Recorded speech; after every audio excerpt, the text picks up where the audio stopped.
Hey, cycle breakers and barrier breakers alike. Welcome to the Fuck That Bullshit podcast, where we advocate, educate, motivate, and create a safe space for you to embrace the mental wealth of marginalized and disenfranchised communities. We are serving no bullshit knowledge, tools, strategies, and insights. And yes, we will be entertaining. Our goal each episode is for you to leave feeling empowered, ready to take action and make meaningful choices that pave the way to your abundant mental wealth. So enjoy, like, subscribe, share, and discuss. Make sure you save it too, just in case you want to look back at it and get some more tips and things. The PTBS podcast is for education, empowerment, and inspiration. It is not a substitute for therapy or professional mental health care. If you're in need of additional support, please reach out to a licensed mental health provider. Warning: the Fuck That Bullshit podcast is intended for mature audiences only. This podcast contains raw, unfiltered conversations about mental health, social issues, and breaking generational cycles. We keep it real, unapologetic, and explicit because healing and empowerment require honesty. We're going to have strong language and adult themes, unfiltered discussions on race, identity, and mental wealth, challenging bullshit narratives without censorship. So if you're easily offended, this might not be for you, and it's definitely not for kids. But if you're ready for bold, barrier-breaking conversations that empower, educate, and entertain, tap in and let's fuck that bullshit together. Let's go.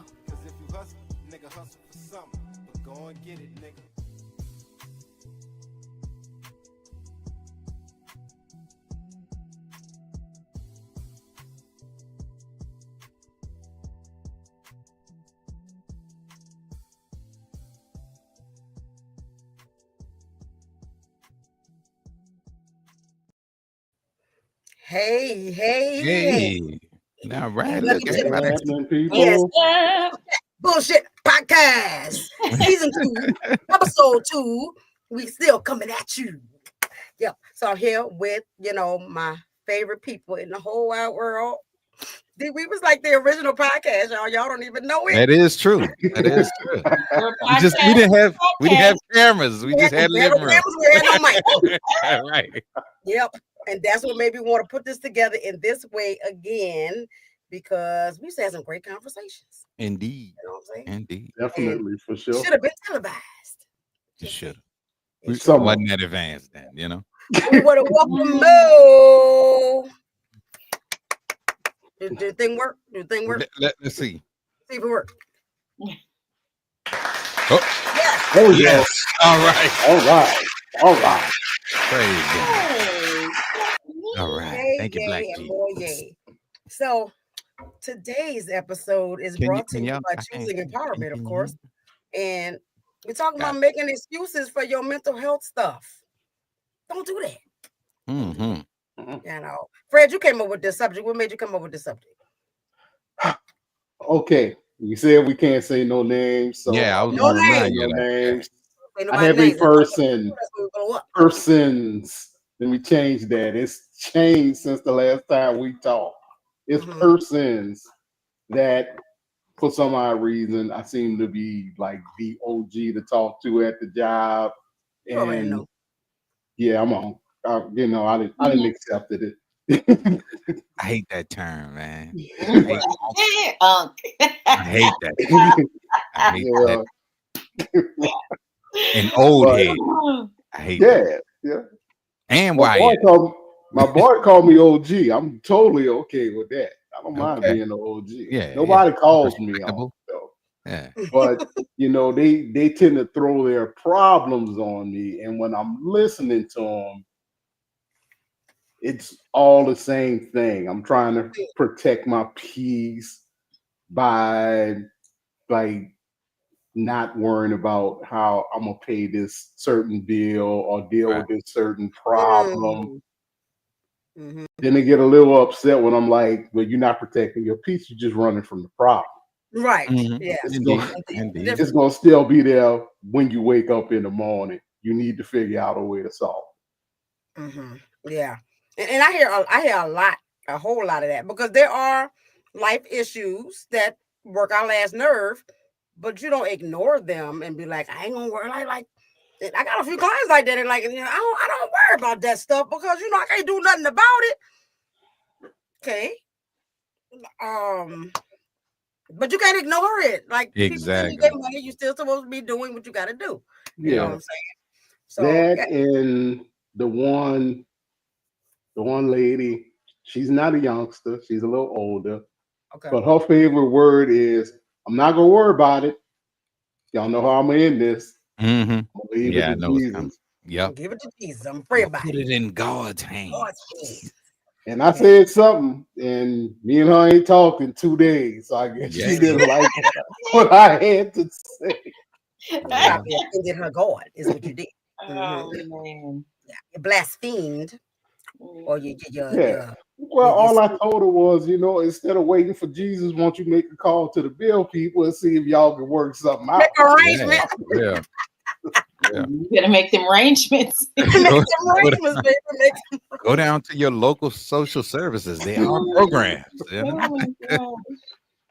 Oh God! Then I saw this. Me a lot of good stuff, and I stuck to that one therapist lady. I don't know if she's actually therapist or coach or whatever, but she got mad knowledge. You're actually following her on Instagram. Yeah, and I'm following her. Yeah, I went to look for the videos on TikTok because they're just easier to download. And I was following her there too and stuff like that. But she got good stuff. So I just used all of her videos. Is following her too as well. I think that's what made me stop and Devontae. Okay. Yeah, I can see that. After I listened to her, that's his groove. Who y'all talking about? I'm about to play this right now. You're gonna see who it is. And she got good. Well, let's see which one I wanted to do first. This one. So, can we stop saying that mental health struggles are real? And I'm going to explain why, but struggle is a part of life. It always has been. Life has never been gentle enough not to impact how you think, feel, or function. Remember, your mental health is made up of those three things: how you think, feel, or function. You're not the first person to feel overwhelmed. You're not the first person to feel stuck, sad, anxious, or uncertain. But you might be part of a generation that's been taught to label every hard moment as a mental health crisis. Let me say this simply, plainly. Mental health struggles are not the glitch in the system. They are the system. They're not signs that something's wrong with you. They're signs that you're alive. And no, this is not me trying to downplay anything. This is me calling out how dramatic we've gotten about the normal weight of life. You are going to be rejected. You're going to feel lonely. You're going to question your worth. That's not a breakdown. It's called building one. So instead of just repeating mental health struggles are real, like it's deep, let's talk about whether or not you're building the capacity to actually navigate those mental health struggles. Because if you haven't, every bump would feel like a collapse. And that's the problem, not the struggle itself. When you shaking your head, you go first. Amen. Me? Yeah. Oh, you better stop me because somebody muted her mic. I got control of me and Fred both got control of the mic. Listen, I have been. It's so. First of all, thank you for inviting me. Of course. But it has been so. That was so refreshing to hear because I've been talking to people about this for at least the past 2 years. There are a few words I'm sick of hearing. Narcissist is one of them. Please. How about gaslight? I'm tired of the gas. Yeah. The gas Turn the gas off. Full of air. But the problem here is, I think, and and now that, there was a time when my mother was going to therapy. When in the 70s, I want to say the 70s and 80s, where everybody blamed the parents. Well, we've come full circle. Now it's the parents' fault because we ain't never do nothing right, So my problem is that one of the things that our generations that lean onto this they're lacking just regular coping skills, baby. Just coping. Yeah. Now, don't get me wrong. There are some people. I work in healthcare, right? And I'm about to segue into the psych portion of it. There are people who have imbalances, and there is, I believe, in postpartum blues because of hormonal issues. All of those things are real, and all of those things need to be addressed. But because your girlfriend broke up with you, not a reason for you to go to therapy. I cannot tell you how many times some of my friends have, that are therapists have said, people come into their office and they say, "Why are you here?" They say, "I don't know." I get it all the time. Bruh, listen, you have and I don't think that we neglected to teach it. I just think that social media has made it such a thing now. And now, it's trending, right? If you're not in therapy, then you're not working on yourself. Right? It becomes sad. It is. It's like being black. Yep. We trend. Right. It's a culture thing, right? It's a culture. Everybody want to be black. If I got to pop a fan, if I get one more white person to pop that fan, anyway, I digress. But anyway, what I'm saying is, I think that we have, first of all, we don't even know what those words mean. We don't know what narcissism is. That's the thing, do not know the DSM-5 definitions. Definition of. Right. Folks don't even know what a DSM-5 is. Amen. Because I don't. It's the therapist Bible. It's the therapist Bible. It's the book of mental diagnosis. And there's criteria, right? Just like in physical health. Right. These symptoms equal this thing, right? Okay. Now, the only issue that I have with DSM diagnosis is it does not truly encompass the Black person's symptoms. No.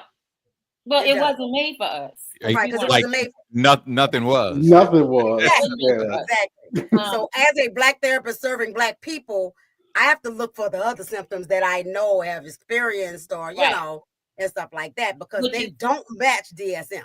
Right, which is why I think that Black folks should go to Black therapists. Yep. It's not a Black thing, it's a culture thing. I heard Denzel say that. You can't understand why I have anxiety when I'm teaching my children to drive. It's not that I'm worried about them driving and bumping. That's right. The driving ain't the problem. Like 10 to 2, yes sir, no sir, please just don't answer no questions. Tell them you need to call your mama. And if they don't let you call your mama, just go on to the jailhouse and we'll come and get you later. Yeah. Right. That was the conversation that I had it. I had to have it.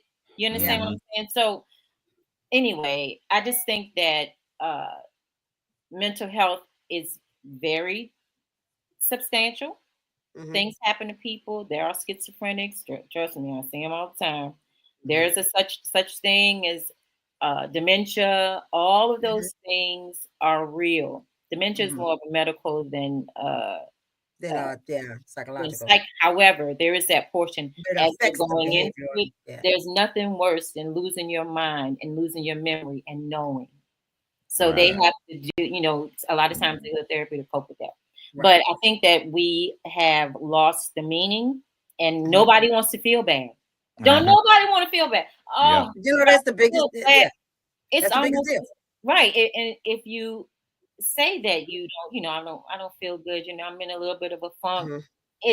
You're ashamed. Yeah. You know what I'm saying? You should go to therapy. No, I should get over it. You should feel her feelings.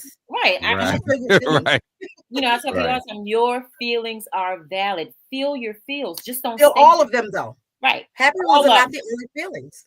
You know what I'm saying? Nobody wants to feel bad. It's because people see snippets of your life. And you only show the time that you're having a great time. That's right. That's right. So we're all striving and competing to live that life, right? To live that perfect don't life. Exist. Right. And remember how they used to solve world problems in 30 minutes? Yes. Right.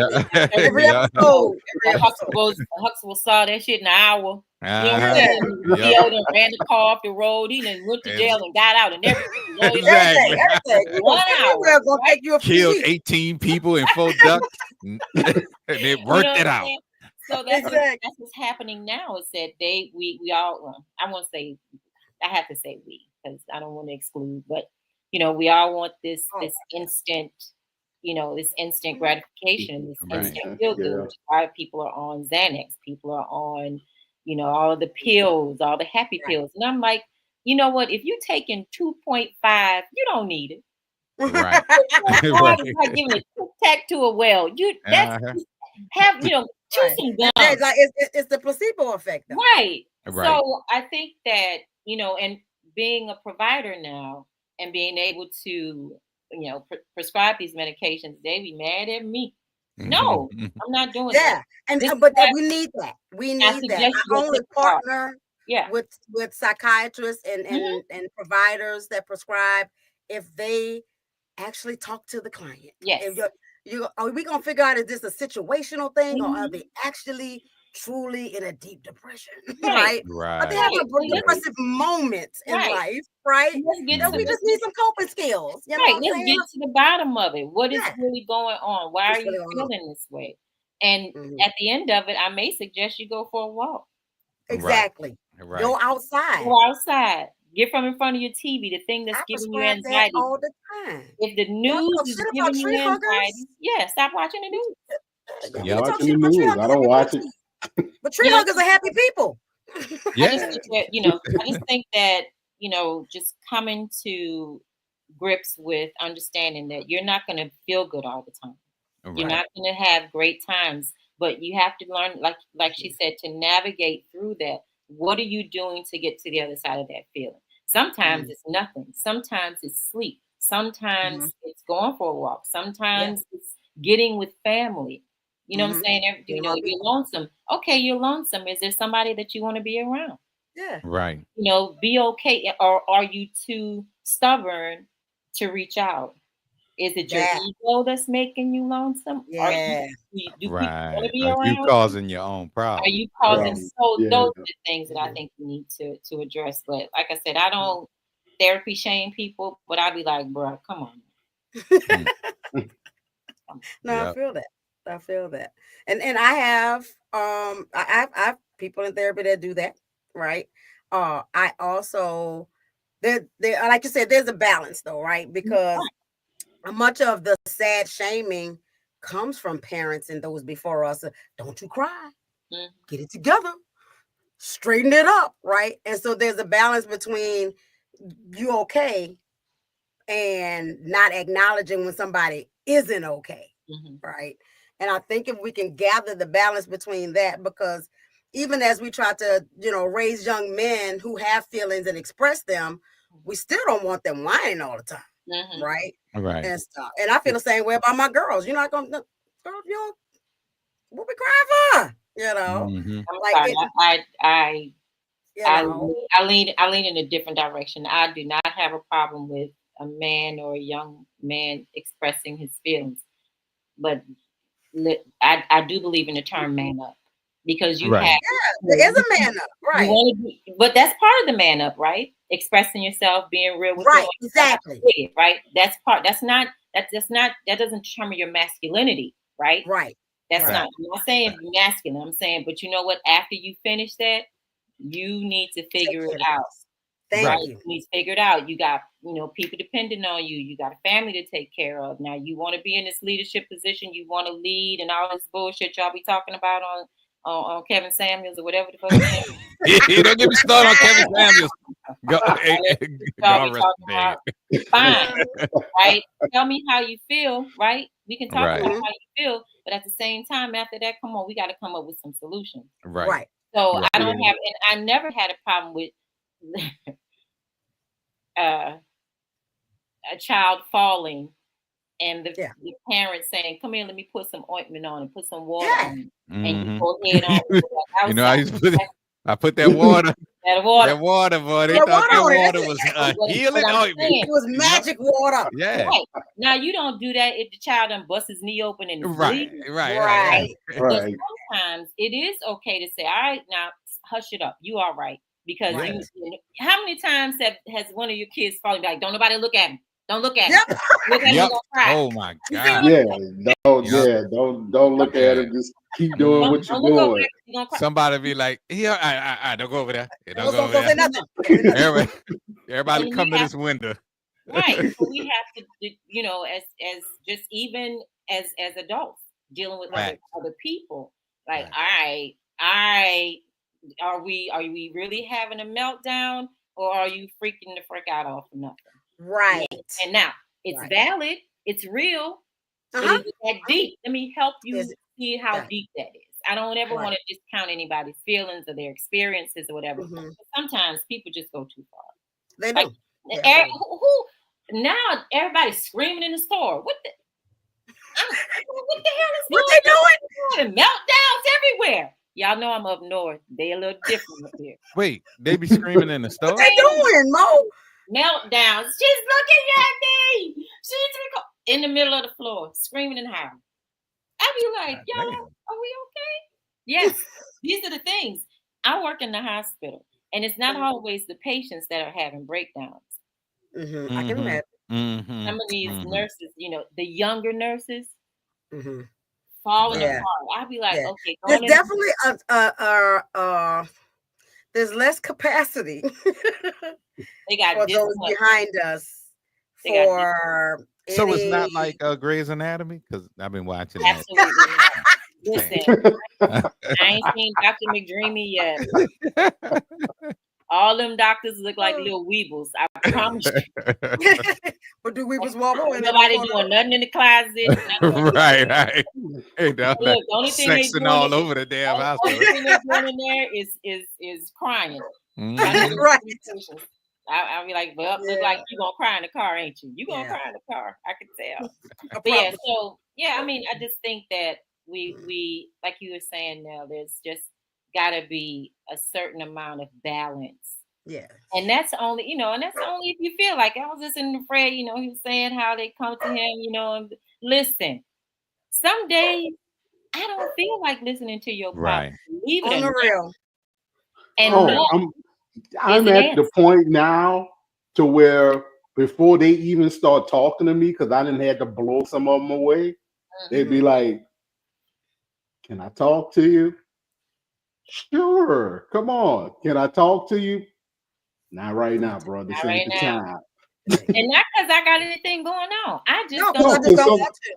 Yeah, I'm on the phone with these same teenage 20-year-old kids who crying and because they can't make a loan payment on a loan that they knew what the payment was going to be when they got the loan, and now all of a sudden, okay, I can't pay this loan. I got another loan. I got this happening at home, that happening at home, and I'll sit there and I'll be like, yeah, wow, me too.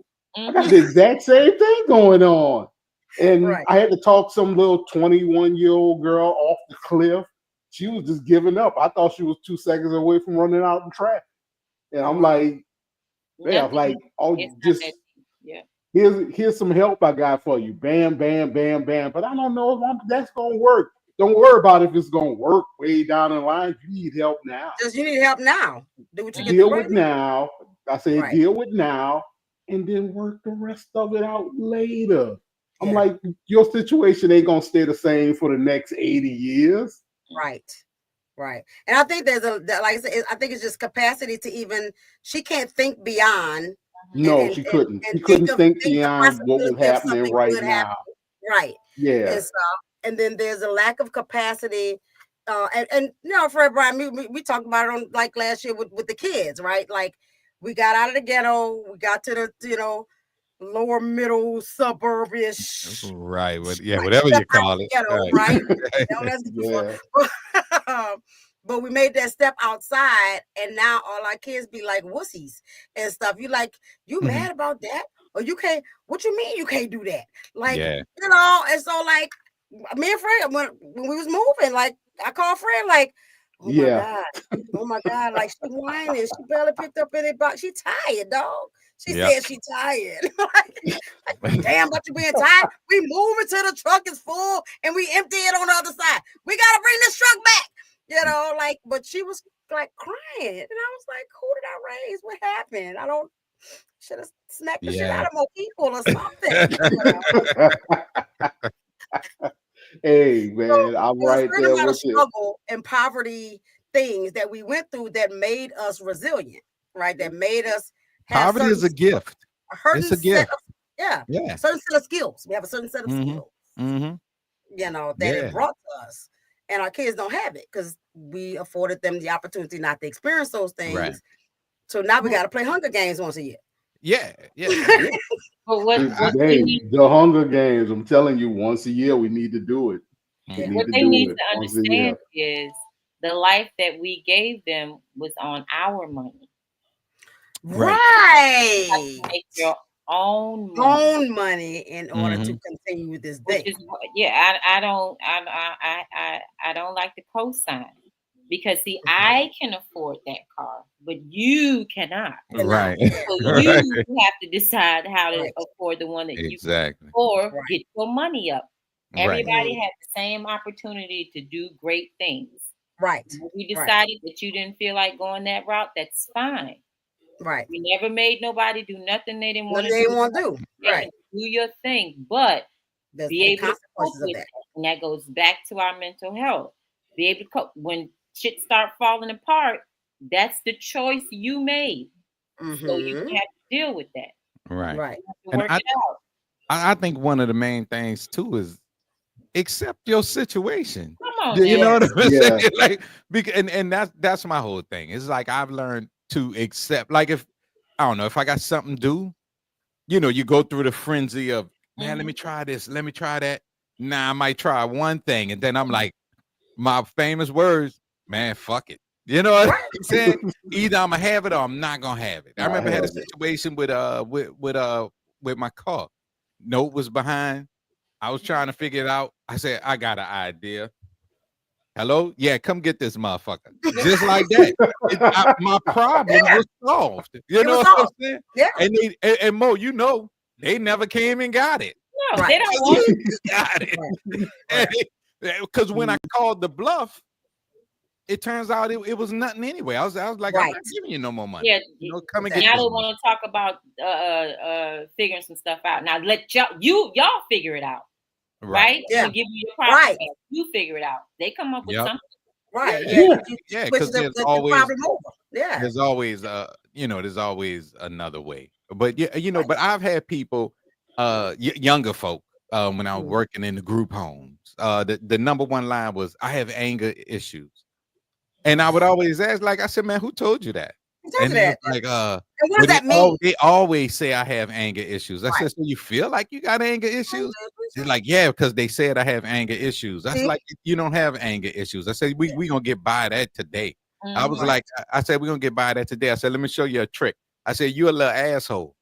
And dude started laughing. I said, see, you don't have anger issues. Exactly. You know what I'm saying? So I'm like, even me saying that to you, if you had anger issues, it would have made you mad.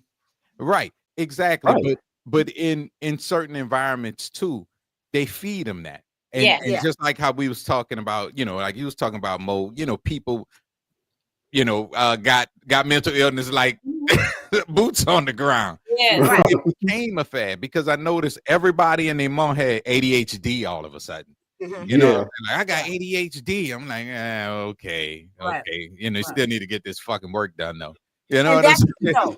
Right, and that's the key because I know I have ADHD. It don't stop me from doing what I got to do though. Exactly. I have to figure shit out. Exactly. I understand your symptoms.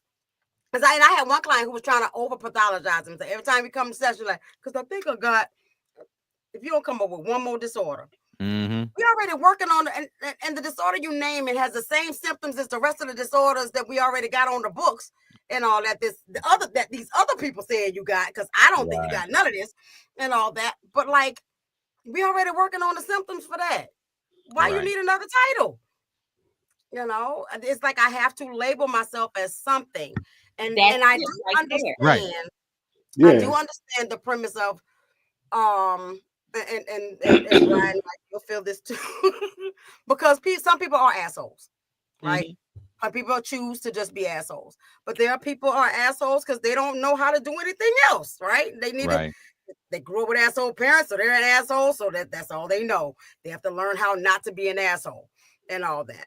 So there again, there's the balance of like I can accept who I am and how I am, and if I have these ADHD symptoms or whatever other symptoms, are you working on the thing? Because I can't even do that with people in therapy. Like, you can't come to me every week and tell me the same problem over and over again. We're coming up with solutions. We're coming up with methods and things for you to do to get better at this thing, but you keep coming back with the same thing. Are you working on the stuff, or you just want to pay me to listen to the same story?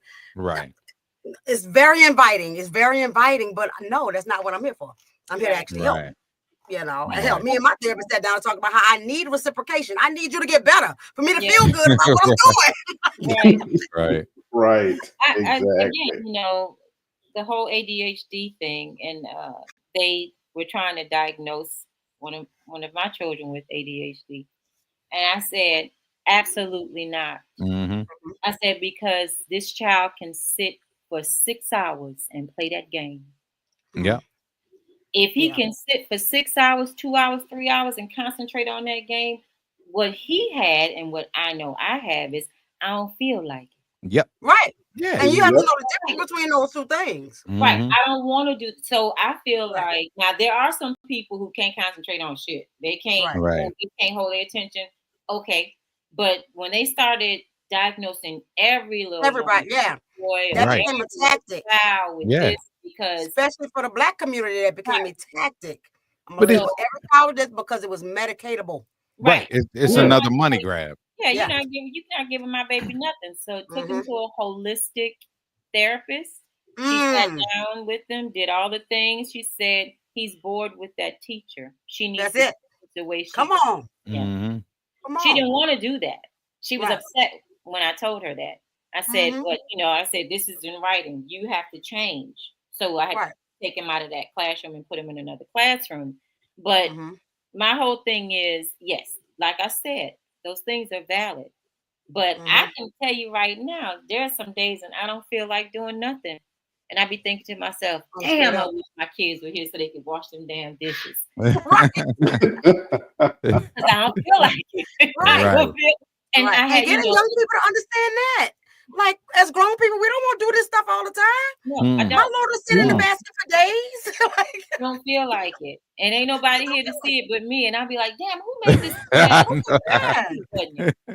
me. That was me. So, what I'm saying, though, is while we have those issues and those are diagnosable conditions, we also overdo it. Yes. And we were talking about, Ryan, when you were saying the kid was like, I have anger issues. Well, somebody told you that, so now you're gonna live that. Yep. So now every chance you get, you're gonna pop off. So like, leave him alone. He's got anger issues. Instead of correcting your behavior. Exactly. Right, when it needs to be corrected. And sometimes that just takes, go sit your ass down somewhere. Yeah. Right. And go sit your ass down somewhere at work. So it worked instantly, matter of fact. Because I'm not because I'm not and when you don't entertain a thing, like we say, like we do our kids, like, I'm not entertaining that. Like, if you want to have a fit, that's on you. And if you break it, you bought it. Like, and don't ask for another one. Like, so there are consequences to the action of that thing. There it is. That's it. You just said it. Consequences. These kids are not getting any consequences. Everybody get the fucking getting the damn participation. Shit, we be cussing all the time on this. Yeah, for real. We be cussing all the time on here. Nobody loses. Everybody wins. Everybody. Yeah. So you know what? Whoever got the first participation trophy got the first loser's trophy. You still lost. Yeah, you still lost. Yeah. And deal with the feelings that come with loss. Yep. And it's okay. Yeah, nobody. I told Brian that. I think we said that, talked about that yesterday. Nobody wants to take an L. Right. Nobody want. Everybody's got to win. Like, I'm gonna use the video. I'm gonna use the video game analogy that you just talked about. All my kids, they've all played video games. when Tyrese was the younger kid, he still is, but like young. Mm. My boys didn't cut him no slack. They used to Okay. beat the hell out of him. He be sitting in there crying, and I'm like, little nigga, you just need to get better. Yeah. I'm tired of them beating me. You Get get better. better. Right. And I walk out the room. Yep. What happened? He got better. He's Mhm. like, how do I get better? You put the game on the hardest setting and you get better. Mhm. Then what happened? Eventually he beat him. My grandson, same way. Don't cut him no slack. He be in here, he be talking trash because he's a trash talker at 8 years old. We beat the hell out of him. Mhm. Right. And when he get mad, same thing. Get better. I've told better. all my children, if you ask them the one thing I ever told them, it don't matter what you do. Be ready to deal with the consequences, Yeah. good or bad, that come with the Mhm. decisions that you make. Exactly. Right. I mean, and I've constantly and more, like I would constantly teach the boys that. I was like, it's not about the thing. You know what I'm Mhm. saying? A 2-year-old can Never about pull the a thing. trigger. Are you ready Mhm. for the consequences of There you go. any Quizzes. fucking action? Right. You know what I'm Right. saying? And that's the whole thing. And I do think in today's society, plus, the pharmaceutical people gonna make their money. It's They're gonna like, make their oh, money. y'all They're going motherfuckers to make want their money. y'all think, having ADHD is like wearing bell bottom jeans. Yeah, Okay. 'cause it's trendy. We'll make some money off of that. Mhm. Because Yeah, just like I exactly. keep seeing all them hymns commercials, but nobody looks like they need hymns in the commercials. But I'm like, all right, you trying to sell this shit like it's some super lube or some shit. You know what I Right. mean? Hey, Right. look, it's Asher. Hey, Asher. It's the difference My between the man. first time scraping your knee versus the 50th. The first time you scrape your knee, it's the end of the world because it's a new pain. Mhm. Exactly. It's true. Exactly. When you feel And something then heavy he for the also first time, says, psychology becoming mainstream led to a lot of people diagnosing themselves without any necessary information. True. Unnecessary information. Right. Yeah. Yeah. yeah, True. Because it just definitely like became a fashion thing, Mhm. yeah, Yeah. just like the basement doctors that was diagnosing everybody and telling them, oh, don't worry about COVID. Mm. I Yeah. know But I wasn't that, listening to that and shit. you don't have no degree. You just on YouTube. Right. You Right. just You need. dropped out of the 8th grade, but you telling me I'm okay. I don't need no vaccination shot. Mhm. I Right. don't think I'm gonna listen to you. Hmm. Yeah. Right.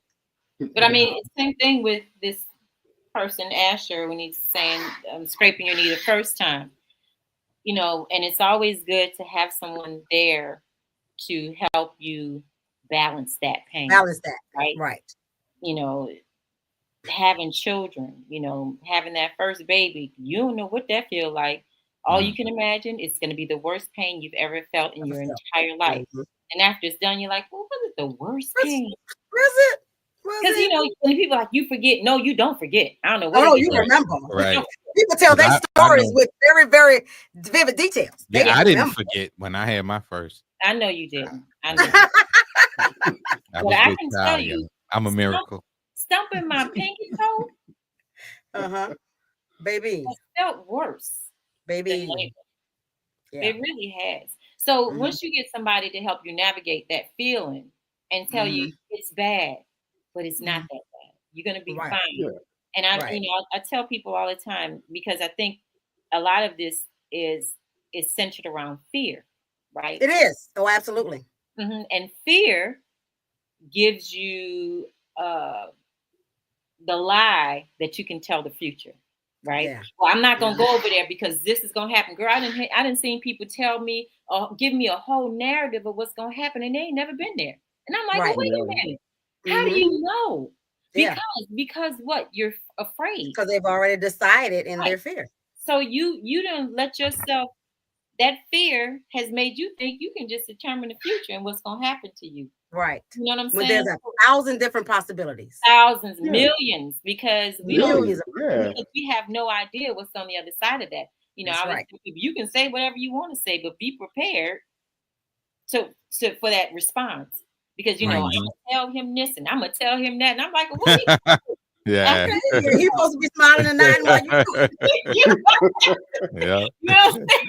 You have a whole thing in your head of what I'm gonna say and I'm gonna tell them. I'm like, okay, all right, you tell it. Now after you get that first sentence out, that whole narrative is gonna change. That other person is gonna have to respond. They get to have what they say. Yeah. Yep. And I mean, I done told clients that like they'll come there with that angry face, and I'll be done got them together, and then they'll be like, well, look, I said, let me stop you right there.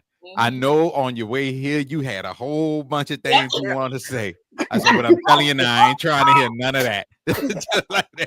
I said, I did not punch in the day to take no abuse or no verbally or physically. Thank you. You good to go. Have a good day. Attitude and put it in your pocket. Exactly.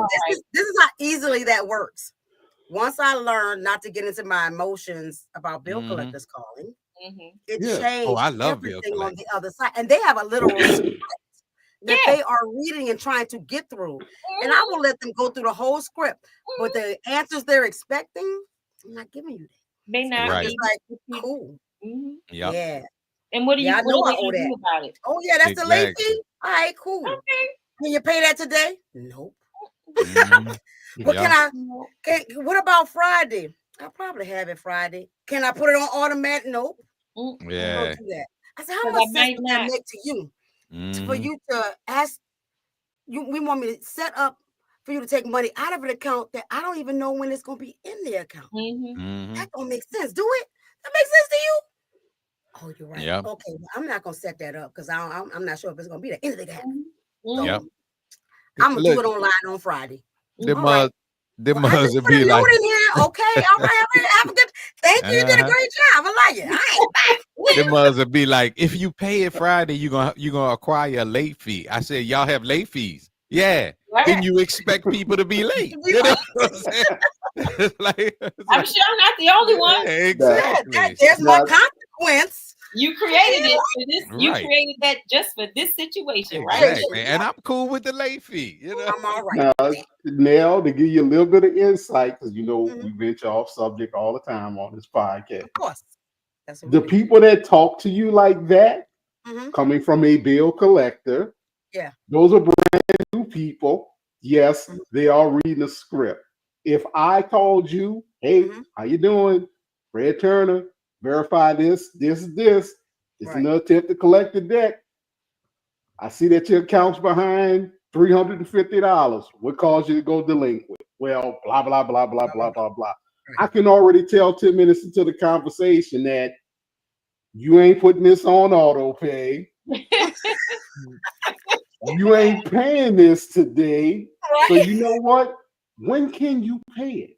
Right. How much can you pay? That's Do you want to put this on auto pay to make it easier, or are you going to mail it in? If you tell me you're going to mail it in, I'm going to say, based on this conversation, she's probably not going to mail that in. Right. And I'll push you out every 7 days, and I'll call you. And call me, and I tell them that too. Well, you know the calls are good. I expect you to call me tomorrow. That's right. That's a script. That's what we're supposed to say. Yeah, that's the script. Yeah. But and experienced bill collectors will never send you through all that. All that, yeah. And I can tell when I got the experienced ones too. Yeah, because they can tell. Yeah, because I don't feel like playing all day with you on the phone. And you don't feel like I got pissed off the moment you answered the phone. Because you've been my person that I dial all the time that never pick up the phone. Oh yeah. And that's what I do randomly. I pick the phone up. Answer the phone. God, never answer, but all of that today, I feel like but again, those are coping skills. Yes. That have come through experience. Right? Yes. And again, nobody wants to have those experiences. Yeah. Nobody wants, you know what I mean? But everybody, everybody wants that $700 a month car. Right. Yeah. They make because they convinced you that that's normal shit. Exactly. Yes. And that part. It's not. That part. Nah. You know, and that's the thing. We are so taken in with all this stuff. At first, it was just stuff you see on TV. Now it's stuff you see on social media. half them people don't have none of the stuff that they showing you. Bro. Half of them, let's say 95% of those 95% Exactly. of it, yeah. don't have Exactly. none of the stuff that they're showing you. Right. You know what I'm Right. saying? And but you're chasing that, and in your chase for that, you're causing yourself all kind of stress. Right. And Yep. you know, Now there, I feel like is where the mental health issues come from. Us chasing stuff that ain't for us. Exactly. Like you running behind this thing, this 6 foot man with the 6 figures, you know. Oh, You're yeah. running behind. Good God. Wait, hold on. Running behind a That's a 10-bedroom high house. value man. Yeah, high value. I still don't know what the fuck. What is that? Me. I'm fine with the high value man. Wonderful. But here's the problem. Why is I don't want to say it. Why is Barbara who live in a rented room with a shared bathroom? Come on. Hell, she can't have a house. Thinking She can't even have her own house. A high value man. Right. Not only does he have value, he desires value. He's seeking value. He's seeking value. So he Right. with them broke down. See, that's what Kevin was trying to do, but in a very ill-appropriated way. But that's why I always thought that shit was fake. Because ladies would call and be like, "Hi, my name is Linda. I got 8 kids. I live in the Desire Housing Project. I want a high value man." And I was like, used to be like, this shit ain't real. Gotta be a setup. Dog, Ain't real. It's real, dog. But my disappointment in Kevin Samuels is I was like, I wish he would do a legit show. Right. Because if as soon as they start, it's like if I'm really selling shrimp po' boys, I'm not gonna pretend like you know what I'm saying? Like I'm doing the thing that I'm doing. I'm gonna really do the thing. So I didn't like that shit. I was like, come on, but yeah, you know, and like I said, it's fine. You know, same thing with the high value woman. You know, wait, they got those? Listen, yeah, for real, I ain't seen them. Never seen that. Oh, wait a minute. I don't remember what that criteria is. Are those the ones that got the bachelor degrees, own their own houses? Listen, don't need me for nothing, but wants the high value man. No, that's the same. That's the high value woman.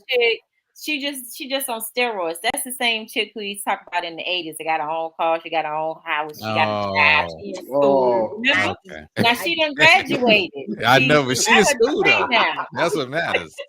Oh, you in school? And instead of renting, she bought a house. Instead of leasing that car, she bought a car. It's the same chick. Yeah. But no, but those you also have to get beyond the woman that says all the nonsense, I don't need a man, and understand that there's pain that comes with that. Right. Yeah. You know what I'm saying? That has nothing to do with nothing else except pain. I feel the same way about men who, you know, I just don't understand when a man talking about, you know, because this bitch, blah, blah, blah. Okay. All right. There's also some pain there. Somebody, I say, who hurt you, boo? Who hurt you? And I call brothers on that shit a lot too. Yeah. It's ridiculous. And I'm like, and who you think gonna want you talking to them like that? I see the same thing to the ladies. Who do you think is gonna want you talking crazy like that? Right. You know, I don't need nobody to pay my bills, but can you cut the grass? Right. I don't feel like I don't want to put my trash out. I don't want to take trash out. Can you go put gas in my car before I have to go to work in the morning? Bro, exactly. You make my oil change. Thank you. I can because I'm doing it now. I'm not going to I'm paying to do it. But I can do it. But I prefer not to. But I don't want to. I will. That's my favorite phrase. I can do it, but I don't want to. I don't want to. Yeah. I don't want to do it. But you know, again, and those are the things that we talk about if we want to talk about working on ourselves. In the areas of mental health is so that woman or that man hurt you. All right, y'all not together no more. Okay, now what? You just gonna stay there? Right. You gonna stay right in that? Because guess what? That person has gone on with their life. They're not even thinking about you no more. They've got somebody new. That's just saying nobody talks about that in real life. They don't exist outside the internet. Yep. believe that. Thank you. Because regular people like regular people. Regular folks do regular folks They- stuff. they You do. know what I'm Yeah. saying?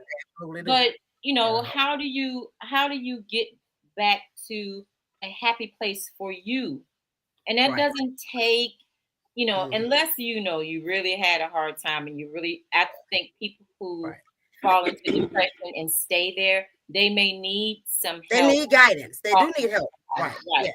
Trying Right. to get 'Cause, like legit. trying to And I get think for through. some, Monique, I think people we don't know the difference. And in order to Right. figure out the difference, you might have to show up in a therapist chair. Right. Right. But the right Right. one, because my no bullshit ass gonna tell you, like, there's not really a therapist problem per se, but if you don't have no other support, then Right. I can be that support for you, right? But that's You why know. you have best friends and you Right. have, But if you got a bestie, you talking to your bestie because you know, Right. you yeah, know, right. and all that. But Or I it's think- bestie Yeah. the problem. So Right. come on. But Right. Yeah. You gotta have them good friends. yeah, Yeah, you right. gotta have that friend that's Plus. not gonna cater to your bullshit. Yes. You gotta Right. have that friend that's gonna be like, yo, bro, you Yep. fucking up. Yo, just straight up. Yeah. Listen, me and Maria still thick as thieves. I be seeing y'all on the Got time our cruise, bestie on the happy. time join the Hey, cruise got ship. we still like this, but this is how. But it's been over 20 years, so we're Mhm. like, okay, you know, we have our discussions. I'm like, okay, am I supposed to listen, or do you want me to say something? Right. Mhm. Right. And she'll say, I just want you to listen. I don't want to hear it. Okay. Right. Okay, cool. Sometimes when she's saying something and I don't say nothing, she said, I know you want to say something. Just go ahead and get it over with. Right? 'Cause she know But her friend. Right. same thing Yeah. with me. We don't bullshit each other. Right. And I Right. feel the same way about us four. We've never Yeah. bullshitted each other. Right. Right. And sometimes some things have been hard to swallow.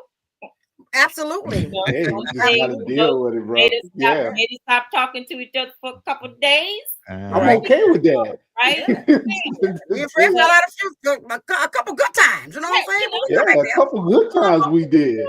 And then we Yeah. just, you know, I'll be like, damn, I miss my sister. I just call That's her up it. like shit ain't never happened. Right there. Yep, we gonna Right. Right. listen. I'm gonna send you them Yeah. You know, $8.79 like Mona, and we Yep. gonna be all right. Right.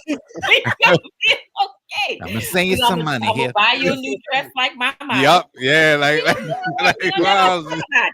We ain't gotta Yep. talk about it. Exactly. We both know what happened. You know, We ain't y'all got know Yeah, that's we how know what our happened. parents apologize. You want something to eat? Uh-huh. If I'm calling you back, I'm basically saying, I'm yeah, sorry. nigga, you was right. Yeah, you was right. You know, Look, let's I talk. mean, We I gotta talk didn't. about it. Yeah, Let's I didn't talk. call Brian, and we be talking and like right in the middle of what I'm explaining. You fucked up.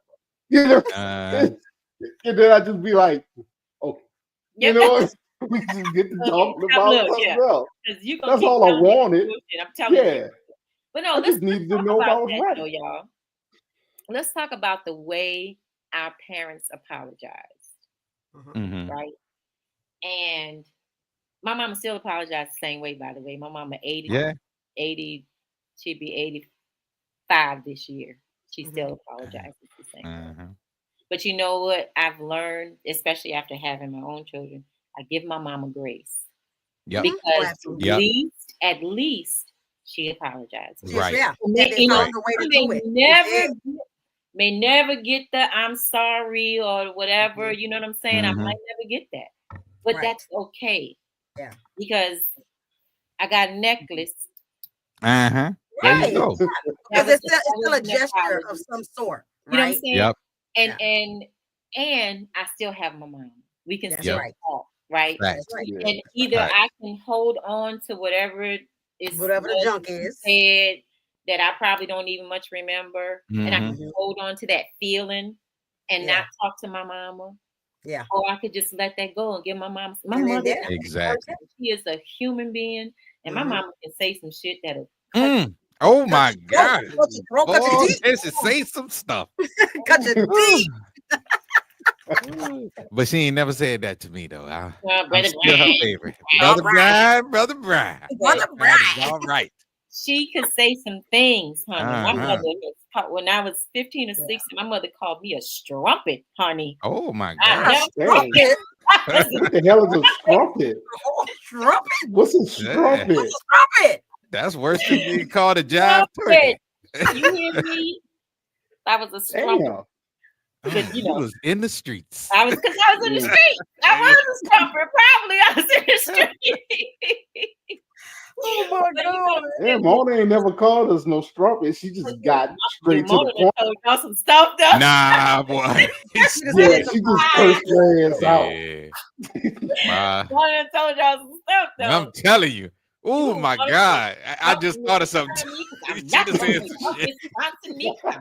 misturn. Oh, okay. Okay. Well, I know one time when Mama said, y'all ass wasn't worth the time and laid down to make it. I was hurt. I said, oh my God. I wish I knew about GPS back then. I'd have called you.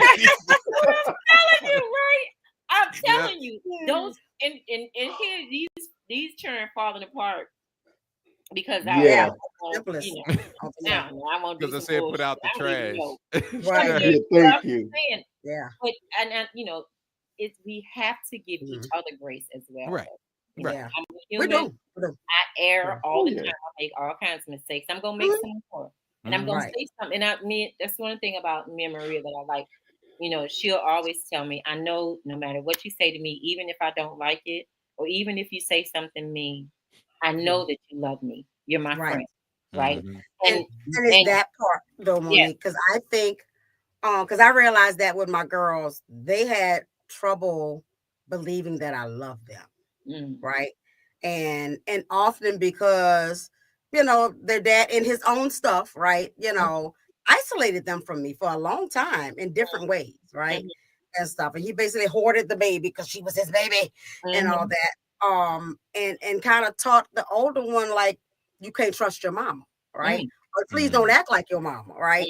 And stuff. And so it drove this little wedge. So them talking to me with like, so if I like, it was a few years ago, and I'm pretty good about, not name calling and, I'm breaking cycles. My mama called me lots of things and stuff. So, but I remember I got pissed. I was pissed at everybody and all. And I was like, y'all just a bunch of fucktards around here, right? When I tell you, feelings was really, really deeply hurt, right? And I think it was only because, like, we were rebuilding relationship. They had, like you said, like, no matter if you are confident in the love of the person that is talking to you and all that, then even though it might hurt, especially if it's repetitive, right? You still know they love you. They're trying to figure this shit out, right? And all that. But when in that moment, like they wasn't secure in our relationship. So me calling them fucktards, like, cut them deep, and they didn't know what to do about it because they really believed I didn't like them. Right. And so until we healed that thing, which we did have to go to therapy together, we did have to talk about, because I didn't realize I didn't have a relationship with my baby. I had to rebuild stuff, with the older and stuff like that, until those bonds became solid and they really believed that I love them. Then the feelings don't be hurt now. You know what I'm saying? They might have a moment. Right. They have a moment. Right. And but then they have to talk to themselves, because one got anxiety, one had BPD, but again, that is your condition to manage. Right. It's not, I can't come in here and be missing words all the time. And that's probably one of those moments I had where I'm like, I'm being so fucking therapeutic, that I'm fixing the words and I'm making the compliment sandwich. You're great. Here's the problem. You're still great. Give me a hug. And one day I had just had it. And I walked out of my room and said, everybody in the living room, fuck this shit. You fucking up and you doing this and fuck all this shit. And I'm sick of doing this shit by myself. And y'all, and I just went the fuck off. And I don't care how you feel about it. I don't care about your BPD. I don't care about your anxiety. Talk to yourself. Talk that bitch down. But I'm going to my fucking room. Figure out when you're going to need to fix it. It was a whole show moment. You may have anxiety, right? I mean, the best example for me is usually Devontae, right? Devontae had a hard life before he came to us. Right. And guess what? That didn't give you carte blanche. Exactly. Any excuse to act the ass up in here. Right. Thank you. Now, I'm Thank you. sorry those things happen to you. Mhm. Yeah. but that does not negate the fact that you got to clean your room. Exactly. Right? Right. And Right. You may have anxiety. You may have ADHD. You may have all of these things. All but these guess things, what? yeah. Guess what? You still got shit to do. Exactly. And you still come up in here. You can't live nowhere and do. You can't even live by yourself and do what you want to do. No, you can't. 100. You know what I'm saying? There's always something in here that I don't want to do. I promise you. Right? Yeah. And even if I had the money to get somebody else to do it, I still got to make a phone call and get them over Right. here. Thank you. I still got to do the process. Exactly. There's nowhere you can live. So, like you said, you have to, again, with those coping skills, managing your condition. Anxiety is your responsibility. It's your responsibility. I know that I have a problem dealing with white folks. I do. But guess what? I got to work with those people day in and day out. And I don't have a problem with all of them. I have the problem with the ones that I got a problem with. Right, because it's not everybody. It's just the ones that do. It's not everybody. It's not everybody. But I know that when especially living up here by myself, when I'm often the only person of color in my office. So when I walk into a room, I have to check that chip on my shoulder, right? Because down south, you walk in, you better be prepared because some shit might happen, right? Right. So up here, I have to remind myself I ain't gonna take the chip off, right? Because I still have to prepare for some crazy shit to happen. Because sometimes people don't know when they're being offensive. Right. I don't always have to tell them. I just sometimes have to be like, you know what, this is where I am in the space, and I have to make sure that I'm navigate it. What I need to. Right. You see what I'm saying? But that's mine to handle. I don't expect every room I walk in to bow down and this Black woman is entering the room, so we all have to be careful. No, you all right? Be yourself. Right. Okay. Matter of fact, please be yourself so I can know who I need to talk with. Right. Exactly. Somewhere today and somewhere tomorrow. But I have to regulate that. But that doesn't mean I don't go into those rooms. That's right. I don't have those patients that I have to give the best care that I can give, even when they're not very nice to me. Exactly. Those are the ones I'm extra careful with because I want to make sure that I don't have any biases that'll make me treat people badly when they're acting vulnerable. So I have to, and I had to come to all of these things, right? And it's by experience and allowing myself to feel my feelings and managing that. And I didn't need it. If I needed to go to therapy, I would have went. I need therapy for that. I needed to self-regulate. Had I done all I could to self-regulate and I was still having issues, then I know I need to go and get help. Right. Exactly. You just don't. You don't look at a shelf and you're trying to get something off of it, and there's 3 step stools around. You don't just automatically ask for help, right? You check the environment. What problem solving skills do I need to before? And I just don't think that and I'm hoping that there are therapists, and I know present company is excluded. There are therapists that are saying, hey, let me give you some self-regulation, some things that you can do to help yourself.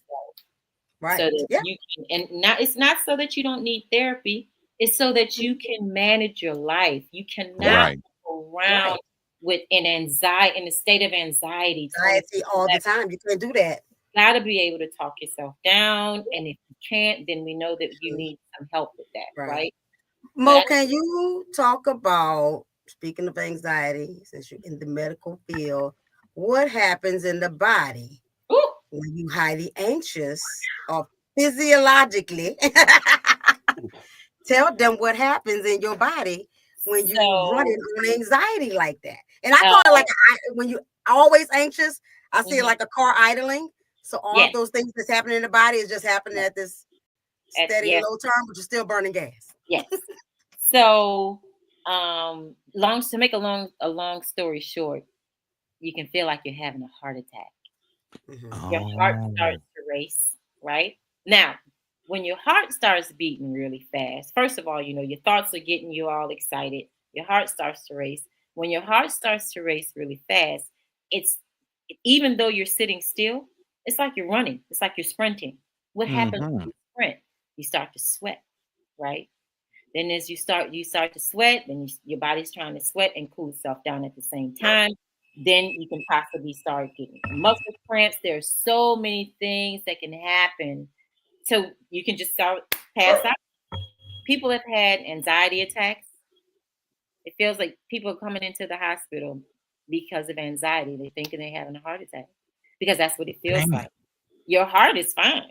It's strong. You're pumping blood, but your heart cannot run at 120, 130 beats per minute for 10, 15 minutes. Because you can't run that. You can't sprint for 10 minutes.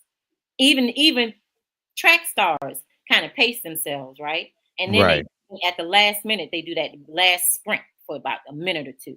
Right. Your body can't sustain that. So you can put yourself into a situation where you just pass straight on out. Pass right on out. Self-regulation, people. Yep. Learn some self-regulation. Yeah, balance your goddamn self out. Learn how to say fuck it. Yeah. Let some of that shit go. I mean, not all of it. I mean, you have things that you got to work on, but we hold tight to so much bullshit and get off the fucking internet too, man. That shit. Yeah, it's trying to be like some boo body with a big booty and on a fucking yacht and shit. I'm tired of big booty hoes on yachts. Yeah, butt naked hoes on the beach. I ain't gonna lie. I am tired of that. Butt naked bitches on the beach. Butt naked bitches. Butt naked bitches on the beach. That's an inside joke. It's a taboo game we were playing one night. I was serious. I was serious with that answer. Bitches on the beach, and we were just. I really thought I won with that one, you know. Yeah. It worked. You should have, bro. This game should have been over right there. Should have been. But you know what, Mo? I saw that with my wife. Yeah. Because she's just like y'all too. Like, but she was more of an Auntie Cheryl type. Like, she just tell you, like, don't expect it to be nice and sweet and cuddly. No, it's gonna piss you off. Yeah. You may not like it. And my kids, I'm kind of like that balanced guy. Right. I'm like the avatar. I like to keep peace between the human and the spirit world. And I'm dealing with them, and I'm like, see, babe, it's not always what you say, it's how you say it. And then I'm like, hey, y'all, look, just because she cussed you the fuck out, don't mean she don't love you. Right. Okay. And there was some good stuff in between there. Yeah. And she tried to do like you did, Nell. She tried to do the, hey, da-da-da-da-da, I love you, da-da-da-da-da. And then one day I saw her stressing out, and she was like, I'm just stressed. I was like, fuck it, let them have it. Yeah. You got to. I walked off. You know how much energy that takes? Like, that level of control, and I realized it was driving me mad. Always catering. It was catering to the other people's feelings and all that. It's like, oh, what if I say this to this one? Like, I think I lived, even as a parent, I lived on eggshells. Yeah. With Gray, because Gray was so anxious. Yeah. And her anxiety would turn into this complete panic tantrum, is what I call it, right? Because she would get the throwing thing, and usually it started out for something simple, some disappointment, something that made her feel less than, right? And that could have been just telling her no about something. It could have been anything.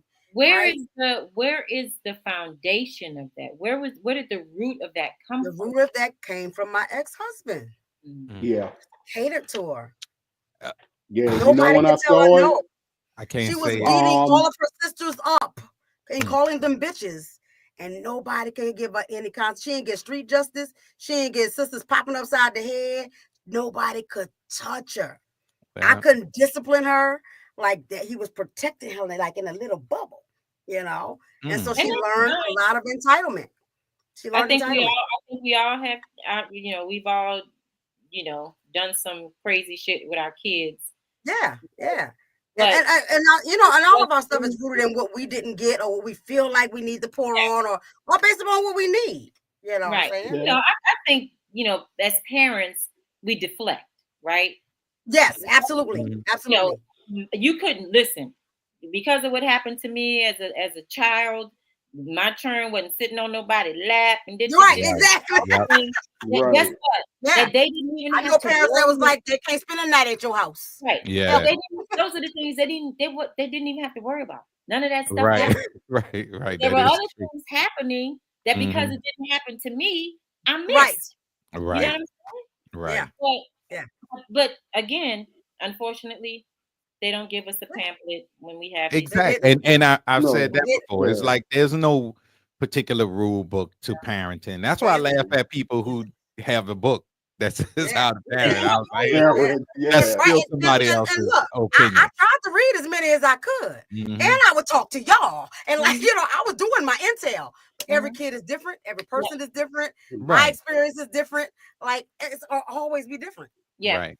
And it comes out as like how Mo was saying, like with your past experiences, and and I know about all that, but you kind of your goal thing becomes the thing that happened to you. Exactly. I was so scared of the boys growing up and being thug niggas because I spent so much time around thug niggas. Because I'm always like, I'll kill you dead before I let you grow up and be an asshole. You know what I'm saying? So it was like that was the big protection. You know what I'm saying? Whereas I didn't even think like, let me show these niggas how to pay taxes. But I probably you didn't think that. No, I don't know how to pay taxes. Right. You figured out after they garnish your wages. And you don't want that garnishy. That was an experience. I better pay my taxes. That garnishy. They gonna garnish you, Brian. All right, Mom. That's what mom used to say that all the time. I didn't even try to correct that. I was like, that's what's called garnishy. Say it. Got an E on the end. Shit. But even when we do that, our children will have they'll have some experiences that will correct that. Exactly. And they're gonna have to deal with it. Yeah. Case in point, one of my children, for some reason, didn't realize that with her ethnic name, people wouldn't know that she was a little black girl. Love the white folks. We say that all the time. Lord, girl, you love the white folks. All the time. Yeah. Careful, because something is going to happen to you. Oh, well, they called it an N-word. Well, ooh, they sounds like a lawsuit. This happened in called it an N-word. Oh, She was devastated. Yeah. Devastated. And she I was didn't even think about the possibility of stop thinking that this cannot happen to you. Right. Because you are, and you are fabulous. Yes, yeah, absolutely fabulous. Of course, I'm going to tell you, you're fabulous. Absolutely. Right? But you're mine. Thank you. You're fabulous here. And everything that we have to deal with outside, you have to deal with also. Even in your fabulousness. Right? Even in your fabulousness. She figured it out. She figured it out. Life can always teach you. It will. My youngest, Tyrese. Tyrese didn't like, I realized like he didn't believe like there was racism in the world. Because he grew up like he was born a year before Katrina. So he's in the like mixed schools and stuff his whole life. Yeah. So and he never really had to deal with that for the most part. Till he did. Yep. Until he did. And we used to try and once he did, he recognized it more, didn't he? Yeah. Because it's happening around you. Yeah. But now, then you don't know. How it came out, how it happened, he didn't go and vote. My wife is a big believer. Take your ass out and vote. Oh, yeah. She will drag everybody out the house to go vote. Even on them days, because I was like, this year I was like, man, fuck that. I ain't gonna vote for nobody. fucking buy them 120 years old. This All them motherfuckers motherfucker old. you know, I'm like, I wouldn't let my 99-year-old grandfather run my family, but I'm gonna vote for these. Would have been just fine. He would have been. Yeah. At least he put some lube on it before he fucked us over. You know what I'm saying? Absolutely. That's And you know, nickname, I tell you, First ass would have been in the back. Gotta get it. I at least wanted to be comfortable. Shit. That's right. Drinking damn gin and smoking some weed, talking about we need to do this, this, and this. Absolutely. Okay, well, we're gonna do that, and that. Exactly. We're gonna do this, this, and this. But yeah, he didn't go vote. He didn't think nothing was like we was trying to think nothing of it. Tell him, but then he saw it. And now, like he's seen it now with he lost a job really for no reason. They just let him go. Yeah. You know, he didn't understand it. I was like, son, this is real life. They don't need a reason to let you go. They don't think you moving fast enough, or if a couple of the older guys that's got way more experience you don't like you, right? You out of there. You out of there. That's a wrap. Now he realizes how the world works. Yeah. My stepdaughter. No, let me stop calling her my stepdaughter. She's my daughter. Been taking care of her ass for over 20 years. Yeah, like your daughter to me. When she was younger, she thought we was like the stupidest people on the planet. We didn't know what the hell was going on. Right. We was this, we was that. Her mama was mean. Her mama was this and that. You know, Daphne was like, I don't know what I'm gonna do. I'm like, chill out. I'm like, soon as she has some children, I 100% guarantee you, gonna change her. She gonna change her whole attitude. Change your having kids will. Right. Asia was born on May 8th. They was going home. We hadn't even made it home yet. On the phone, she calling, boo-hooing and crying. Baby, you can hear the baby in the background, crying her ass off. She don't know what to do. Who she called? That evil woman who didn't know what the hell she was talking about. And what the evil woman did, dropped me off, drove over there by daddy's house. Now I'm babysitting for the next 2 goddamn weeks. And now they like BFFs now. Yeah. Right. Why? But that comes with that maturity. You know what I'm saying? And I think, and not all kids. Right. No, not all kids go through that, because Doobie never did that. So not all kids go through that. But some of them do. And the thing is and it's like, and especially with the boys, like I tell them a lot. And I'm like, you know, it's love. It's love. Love is the reason why, you know, I don't jump up out this chair, because you're really talking to me any kind of way. You know what I'm saying? Yeah. Baby. As they mature, and I love it when they look back on it. Oh my God, it's my favorite part. A little while ago, Lil Brian told me, he was like, man, Pops, I used to be saying this and saying that, and then you'll say something.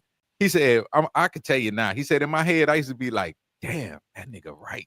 He said, but I couldn't say it to you. You know, I said, now get that. I said, I'm glad you stood your ground with what you were saying. You know what I mean? Because I want the feedback. I want your opinion. Like, I've always been a dad. Like, I ain't got no problem apologizing to my children, you know, if they feel like I done wronged them. You know what I'm saying? But at the same time, I'm only telling you this because I don't want nothing to happen to you. You know what I'm saying? And I'm only giving you this information so you don't have to deal with whatever that little extra thing, you know what I'm saying, that we had to deal with going through. Because there was some things, you know, your parents give you as much as they can, but you do have to figure a lot of the shit out.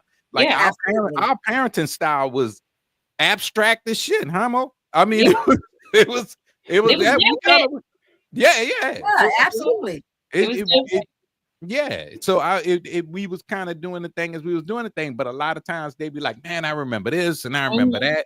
And I was like, yeah, don't act like the one time you got punished or the one time you got your ass is the only thing that happened.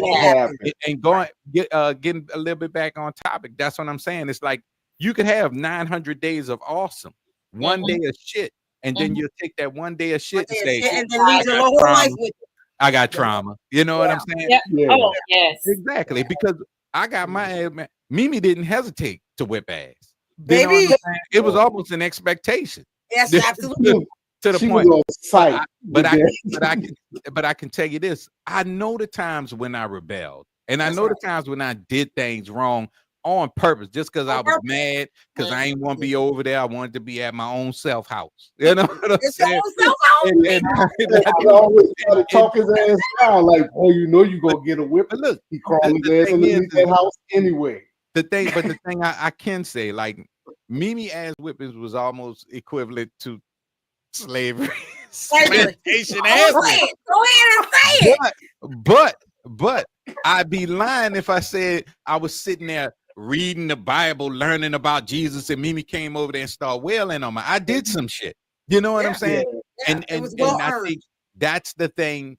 Like a lot of people, you know, in today's environment, you saying you're like, oh man, I got evicted, but clearly you didn't pay your goddamn rent. You know what I'm saying? So instead of starting with the trauma, start with the truth. Yeah, exactly. Start with the real fucking issue. So it's this shit is avoidable, man. But that shit gets tiresome. We need a new style. Like, I feel great. You know what I mean? Right, I'm with that. You know, I think too, like we talked about with the word trauma, right? And all that. There are lots of traumatic experiences. Let's just say, like, for real. Like, even in the medical field, if you scratch your skin, it's traumatic to the skin, right? And all that. But you're not going to do surgery on that. Okay. You might not even put a Band-Aid on it because it's a scratch, right? And I promise you, if you come into the ED with that, we're not going to consider it a trauma. Exactly. So, like, it's a traumatic event to the skin, but it's not truly traumatic, right? You know, so you can have a traumatic experience, but not be traumatized by it. Thank you. Right? You don't have to fall apart. Like a fender bender is a traumatic experience because you got hit by something unexpectedly. But it's not like the car accident where you flipped up and upside down and you hanging and poking by the seatbelt. Right? It's a different level. And should a fender bender ruin your life and cause you to have a lot of distress and anxiety? It shouldn't. Right. But if you have 4 or 5 of them, then you're like, why me? Maybe it's your driving. I don't know. Let's look at all the things. You know? Right. Like that. Like, you don't have to ruin everything about you. Right. So then that goes back to asking yourself the question: is it traumatic or dramatic? Right? Is it trauma? Oh, that's what we should have named this show. Shit, that's a good title. Man, I should have talked about before. We always come up with a good one line. Come up with it. But is it? But it go back to what y'all was talking about earlier. When we was dealing with that stuff, there was no outlet to say, oh, look at me, feel sorry for me. We only had the people that was in front of us, and they wasn't feeling sorry for us. We knew they wasn't feeling. Like Brian said, if we got evicted, I can't throw that on Instagram and TikTok and have 50,000 people that I don't know be like, oh girl, or oh man, I feel so sorry for you. That's messed up. They put you out like that. The first thing my mama gonna ask me is, why the hell you wasn't paying your rent? Right. Yep. You know, but then when you look in those comments, you have one person that said it. And then they tear their asses up. Yeah, exactly. Exactly. And now you evil. See them. You understand them. They just, like, the housing crisis is horrible. And like, but it's the tariffs. Your rent. The goddamn tariffs. And if you couldn't afford to pay your rent, that's fine. You can talk about that. Right. But actions have consequences. Like, you don't pay your rent, you're gonna get evicted. Yeah. And I mean, and the real question is you got evicted. Like, what you gonna do now? Because exactly, you got to get on to the right now you're whining. But to connect to that, what happens next is 4 months later, you get a video of Brian kicking his deadbeat kid out the house because he moved in. He want to do everything he was doing when he was at his apartment where he wasn't paying his rent, but he ain't trying to do nothing over here. And now he can't understand why his daddy on his ass because you trying to live your best life and I'm feeding your grown ass. I don't take care of him. Freddie Fred don't take care of grown ass men. I don't. So now you're gonna get evicted from your daddy house too. Now you're gonna get evicted from and now back it's really on Instagram. Yep. How they get me? I did me. You know. Now we the evil one because we kicked you out, but you conveniently forgot to put, oh, I've been working the whole entire time and I don't pay shit over here where I'm at. All I do is $1,000 car note with my Bugatti. Right, I got my Hellcat in the driveway. Yeah, but my 25,000. Yeah, it's too crazy. many people in too many people's business. I mean, and yeah, so this kind of thing is gonna be a thing. It's gonna be a thing, and unfortunately, there is no solution. I mean, we live in a society now where, you know, I'm looking for love, so let me go see how many people gonna pop their balloon, and that's considered a legitimate courtship. Yeah, I know. I want to do a whole show about the balloon pop thing because I can't stand that. Lord. But it's a make that's a whole believe show. I can't stand that shit. It's a make believe. It's a make believe society we live in. It's a whole, because we used to get our fantasy from TV. Like I wanted to be Shaft. I wanted to be Shaft and Willie Dynamite. Model yourself after them. Yeah, because you know nobody understands. You know what this new thing reminds me of? Remember Running Man, the movie? Yes. Yeah, I just watched it. Yep. That's accurate. That is accurate. Yep. Damn, yeah, it is. It's a whole freaking fantasy world. And now it feels like real life because you don't have movie stars. You got people that come across as regular ass people. You know what I'm saying? But they're making $100,000 a month feeding you bullshit because you keep tuning in, liking and sharing their goddamn videos. So and then going out there and trying to live it. You know what I'm saying? I met a little dude at the gas station. I was filling up my car. He pulled up next to me. He had a Hellcat. And he was like, he said, that's a 300S. I said, nah, it's 300C. I said, you know, I'm a classy dude. I ain't trying to get nowhere real fast. I said, that's a Hellcat. He was like, yeah. And I was like, I said, damn. I said, you know, I was asking him, you know, does it burn gas? So I was like, I said, how much it run you? But I'm talking about, because I'm talking about, you know, how much gas. Like he was like, he said, oh, it's $1,500 a month. I said, nah, man, I wasn't actually your car note. I said, I was asking, does it burn a lot of gas? And I said, but 15. I said, man, how old are you? 19. I'm thinking, how in the hell? How the hell? No. And then I corrected myself, and I was like, why in the hell would you pay $2,000 a month? Why is the question? Not how. Bro? You know what I'm saying? Why? Shit. Is they are one offense away from being canceled. Exactly.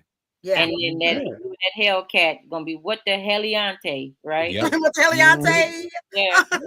And in 120 days, he's gonna be getting a call from me. Hey, this is Fred Turner. Do you know that you're $5,000 behind on your car note? Then you're gonna be in crisis and he'll have to come see me. And they're the right?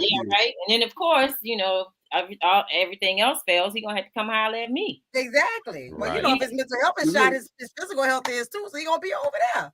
You know, well, you know, but I think he was 19, so I guess he'll be hollering at me too. He's gonna need some stamps. Your whole service is right here. He got you covered over here. I'm just saying, you know, it's about what's happening right now. Right. What's happening now? Instant thing. What makes me feel good right now, right at this moment. And whatever is not making me feel good, let me see what you're doing. And if you're doing worse than me to make me feel good, then that makes me feel good. Better than me, it still makes me feel good because I can do that too. Because I can be a content creator. If I hear that, I hate that word too. Content creator, viral, balloon pop. I'm about to They're start a whole making segment of what making I hate. $100,000 a month, bro. Listen. I'm gonna ask, are those your triggers, Brian? You know what? I am triggered. I have PTBS syndrome. Yes. Come on, Brian. PTBS. Triggers. That's another part I can't say. Oh yeah. But you know what? I paid attention to, people I know that always say that, like something triggered them, and then they actually respond, physically in a way. Yeah. And I'm like, you really need to get a grasp on your emotions. Right. I said, because that's all that is an emotional reaction. Yeah, let me play when I was with this dude, dude, go ahead.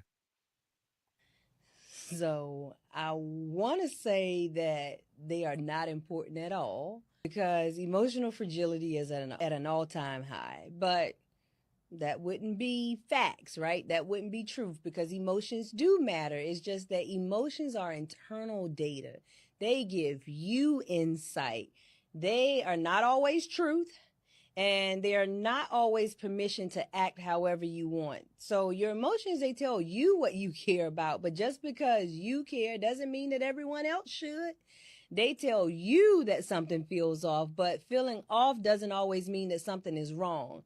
They give you clues, but they're not always a green light to react. And here's where emotional maturity comes in, right? You can feel angry and still choose not to destroy everything in your path. You can still be hurt and decide that you're going to show up as your best self, because growth is when you actually lead, not your emotions.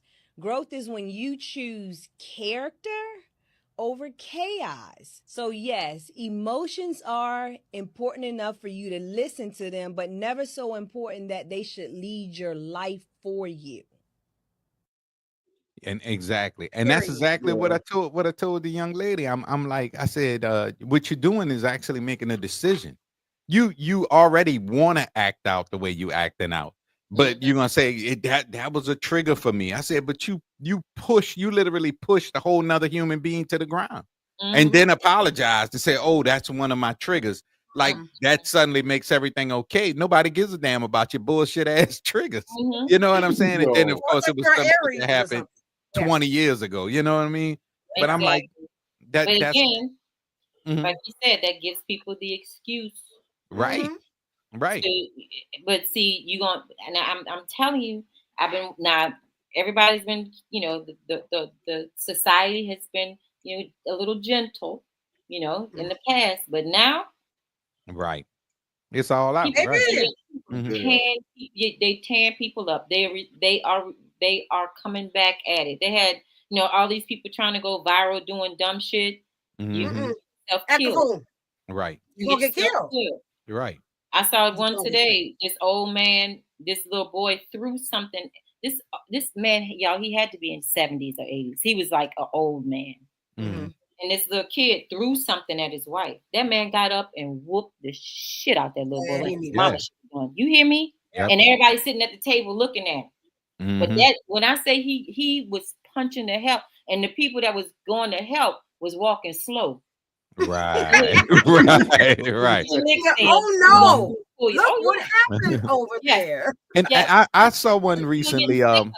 This dude, he would go into the mall with his friends and just harass people. And he harassed this one dude who had triggers. You know what I'm saying? He had PTSD. He was Desert Storm, I think.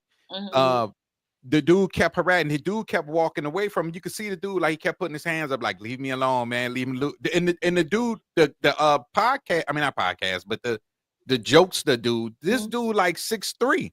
This other dude was about 5'8", 5'9". And he kept harassing, man. That dude pulled that gun out so fast, popped his ass right there in the middle of the mall. Right there in the middle of the mall. And he lucky he lived. And I don't know what the outcome was with the dude, but I hope he didn't get the max, because the video says it all. He was damn near running from the dude, trying to get away from him. So ain't nobody putting up with that dumbass shit. You know what I'm saying? Not by far. I sent you that video because that video reminded me when I was younger. Brian can vouch for it. I used to fight all the time. You only had to say one thing to me. It wasn't a trigger. I just didn't want to be talked about. I had been teased and bullied for a long time. So I used to just beat the shit out of everybody. Yeah. Right. But Do you you see, I mean, but remember? that's a difference because that's like Yeah. you know you hit a point where you just say I'm not taking that shit. I'm not taking it no more. Because Yeah. I remember But it didn't. in seventh grade, was all on the Michael Jackson thing, and then you know people like Michael Jackson gay, so Brian and Edmund must be gay, and I dealt with that shit through seventh grade. And I remember when I hit eighth grade, I said, you know what, this year we ain't taking no shit. So and it was a choice. It wasn't even so. And see, it's a difference between defending yourself and choosing. I'm not taking this shit. Exactly. And somebody come up to you and go, "Hey, girl," and then you start beating the shit out of them because somebody said, "Hey, girl," back in '78, and it was a bad experience. You know what I'm saying? Yeah, you can't. I had to when I did that, I had to realize because I was fighting from William France all the way to Nichols. Just that was my excuse. You said something about me I didn't like, so that was my cue to punch you in the face. So it just became something like a choice, just like Brian said. When Dad was listening to that video, what made me realize that I actually made the conscious choice to start controlling my emotions was when I shot that little boy who was in the band with us with the fire hydrant. Yeah. And then his sister, I forgot her name. She was one of my good friends too. After that, caught me within the stairwell. I had just got finished talking to you, Shawnnell, and we ended up fighting in the hallway. Get suspended, but Ms. Huntley told me that I could not march in the Zulu parade. Right. And I was ultimate punishment. Devastated. I was devastated. I made the conscious choice after that. Like I can't. The consequence was enough. The consequence, though. Consequence. And that's the whole thing. But in today's society, they not no consequences. There's no consequence. You know what I'm saying? No, everybody's equal. Everybody's the same. And I fear that then nobody's talking about what this does to the child or the person who actually put in the effort. And thank you. And nobody talks about that. What happens when you get a participation trophy, but I bust my ass for this number one right here. Right. And I'm supposed to, I'm standing on the top of the little platform, but I gotta have everybody up there with me. With me. Did I really win? Is it really worth all of the effort that I put into the extra time I put in at home? And I didn't go to the parties because I was practicing and all of this stuff. Only for me to have to share the stage with everybody. The people who didn't make the effort. Yeah, I saw this one kid, valedictorian. He did all the things. He had ribbons and medals graduating high school, and they told him he could only wear 3 of them. He had probably about 13 to 15. They said he could only wear 3 of them because it would make the other kids feel bad. What the hell? Yeah. You see what I'm saying? Man, put all them damn ribbons on and take your ass on. You earned every last one of them. Earned them, but that's the thing. Earned them. Earned it. And like I tell people, I'm not an anomaly. You can do exactly what I've done. But Thank you. Working. Thank you. Yep. Put the work in. You know what I'm saying? All of these, especially for you, Shawnnell, with all of these, new therapists that haven't gone through a lick of school. Right. Passed not one exam. Right. They have to drive to between Baton Rouge and New Orleans and raise a child and have full-time jobs and all that all the way up to graduate and do and be a scrumpet out in the street at the same time. But they want to sit and open up and say, well, you can come and talk to me about whatever your problems are, and they have nothing to offer you. Nothing that's that's a practice that's actually been known to help. Right. So and not only that, for me, it's not just that. Like life. Yeah. Mhm. I incorporate what I've learned into in my practice, right? Like I said, what they taught me in school did not match us, so I had to figure that shit out. Right. We Right. have different types of things going on, and I'm until I always say racism is not a black person's problem; it's white people's problem. Always said, yep. We still have to navigate while we're here. I still got to deal with your stuff, and make sure, and not really deal with your stuff. You're gonna deal with your own racism. I have to make sure that I keep myself safe. Mm-hmm. That's right. Keep myself and my family safe. I got to do whatever it takes to do that. But I think that those life experiences and those things that we have been taught for centuries, decades, thousands of years, millennials, come into play with how we are today. Not to mention, if racism is a white problem, then they're the people that need the therapy. Yeah. They need to talk to somebody. They need to talk to somebody.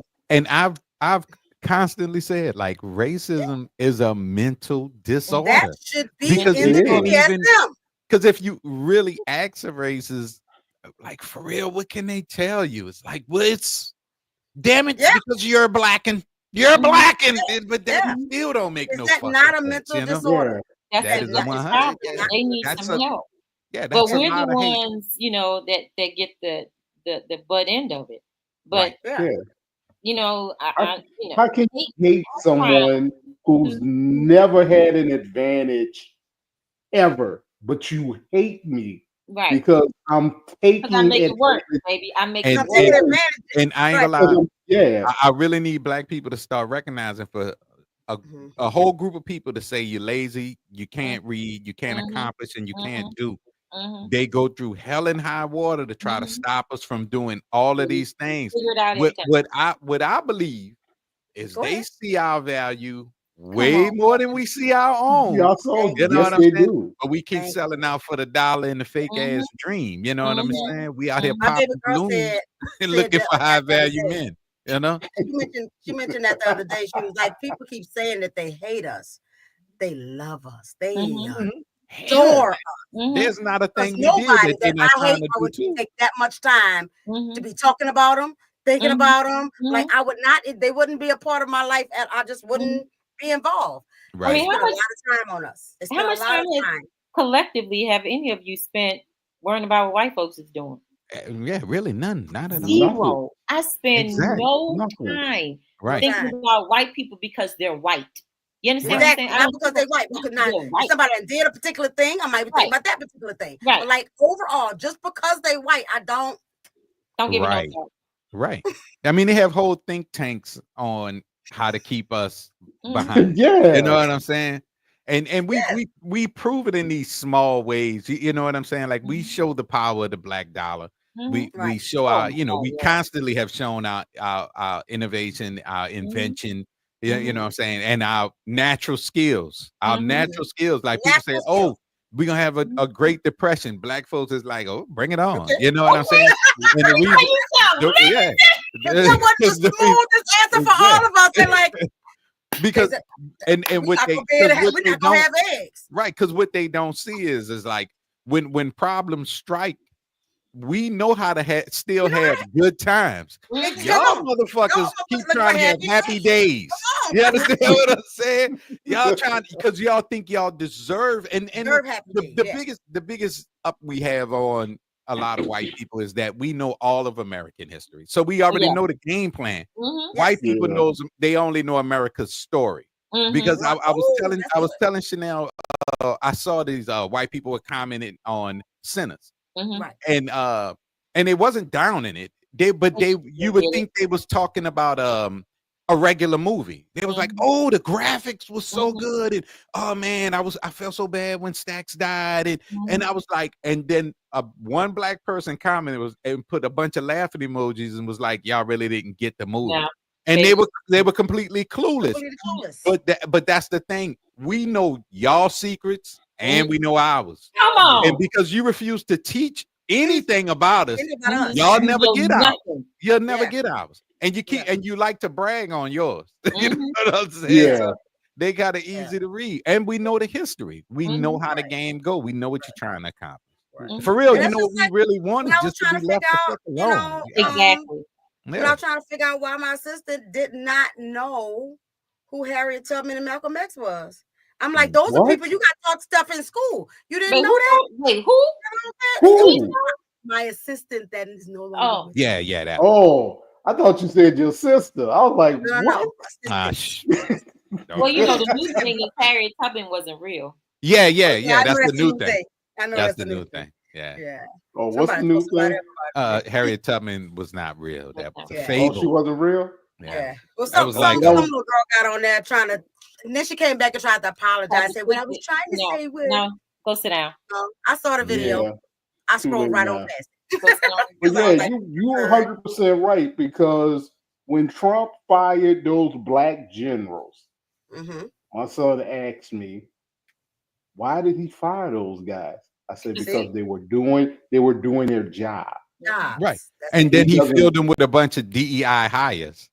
Because everybody that's being replaced does not qualify. So obviously you hired them as a favor to a friend or a close friend of yours. This is not knocking Monique. The guy that is currently the Secretary of Defense, I would rather her have the job than him. He was a news reporter on Fox. The Fox suit. Who spent like 3 or 4 years in the National Guard. Yeah. I was in the National Guard. A lot of those guys don't take the National Guard serious. No. Yeah, he has that do it. That don't count for military experience. Right. Hey, I'm sorry. Yeah. If I send Tyrese to go join the National Guard, I'm not gonna put him in charge of the nation's defense. Yeah, but they don't go nowhere. It's right. Yeah, he was the one. He was the dude. He was the dude that put all them war plans out on the on WhatsApp or whatever that was. I remember that. Bruh, Monique can attest to this. If this would have been like any other time, he would have been gone. You know what kind of trouble you get into for that? Yeah, Thank you. Right. Or if we just had an administration full of adults that knew how to do grown people jobs, that critically think, maybe. Right. Can you imagine General Powell tweeting out or exactly? They have him in front of firing squad. How you know? Yeah. How you know? Not the same consequences. Let's take a quick break for some Black educational history. Black history. Yeah, well, I mean, but that still goes hand in hand with what goes on in our community with our own mental health issues, where they came from, how we deal with them. You know, that just, you know, the different things that, and again, those aren't necessarily, you know, things that we need to go to therapy for. Some of us do, some of us don't. But this is how we cope with hundreds of years of oppression. Right. You understand what I'm saying? Can you imagine? Folks can't handle 24 hours of what we do for every day and centuries. You understand what I'm saying? People can't handle for 24 hours not being able to live where you want to live, being barred from banks. This happens even now. Yeah. Keep telling folks ain't nothing changed. All of this stuff is all coming back. But you know, I'm resting. I'm one of them people. I'm resting. I'm going on trail rides and stuff. I'm resting. I'm not worrying. I'm not marching. Don't ask me to, because you know how I feel about marching anyway. You go and have a little bit of exercise. You see all your friends, and you say you were there, and you go home and do the same shit you was doing before. Exactly. Nothing changes. Nothing changes. Things changed when Martin Luther King was marching, because their presence was threatening. Just them being black and movement. You know, and now the marches, since they have very few black folks, they're not as violent. Right. They mad gentle. They gentle with them crowds. Cool.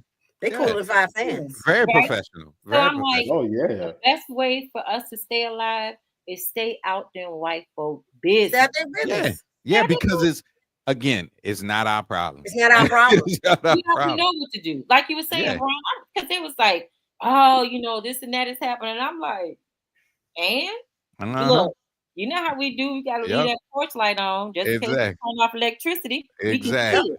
Exactly. We fill a bathtub with water just in case. Did I say that? Yeah, fill up a bathtub. We know I how already to know how to do that. Yep. I treat my body very well now, and I know how to eat the proper foods, but I'm not afraid of noodles. No. I'm not afraid of noodles. Thank you. I go back to noodles to survive. I will. You give me some potatoes and onions. Baby.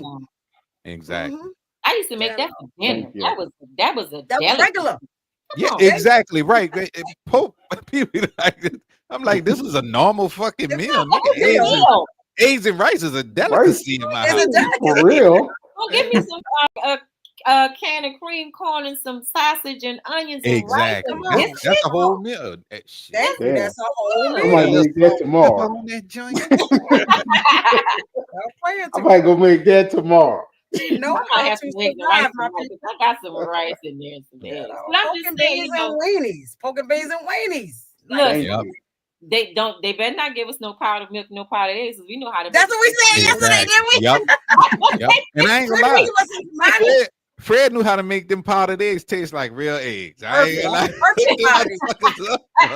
Hey, I used to hook them eggs up, bro.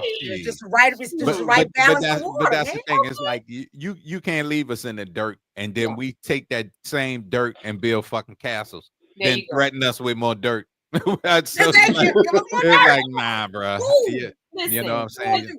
I'm trying to get my spades game up. That's what I'm doing. I'm going out. I'm gonna do some, and you know how we do. We know how to do free shit. Yep. Look, Hell yeah. The last real good gathering I went to had for drink 40 ounces of meat. I don't even think they had. They just had some meat out there. Meat and 40 ounces. Yeah. That's all you need. What else do you need? 40? Exactly. What else do you need? I'm telling you, we know how to do it. And look, as long as we got music. Yep. Yeah, that's it. And we can have that with or without electricity. You know what I'm saying? With or without electricity. But and that's where they always lose, because they keep trying to get us to conform.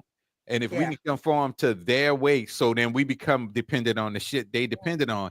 That's why these children got to get off that goddamn social media. And that's what I was about to say.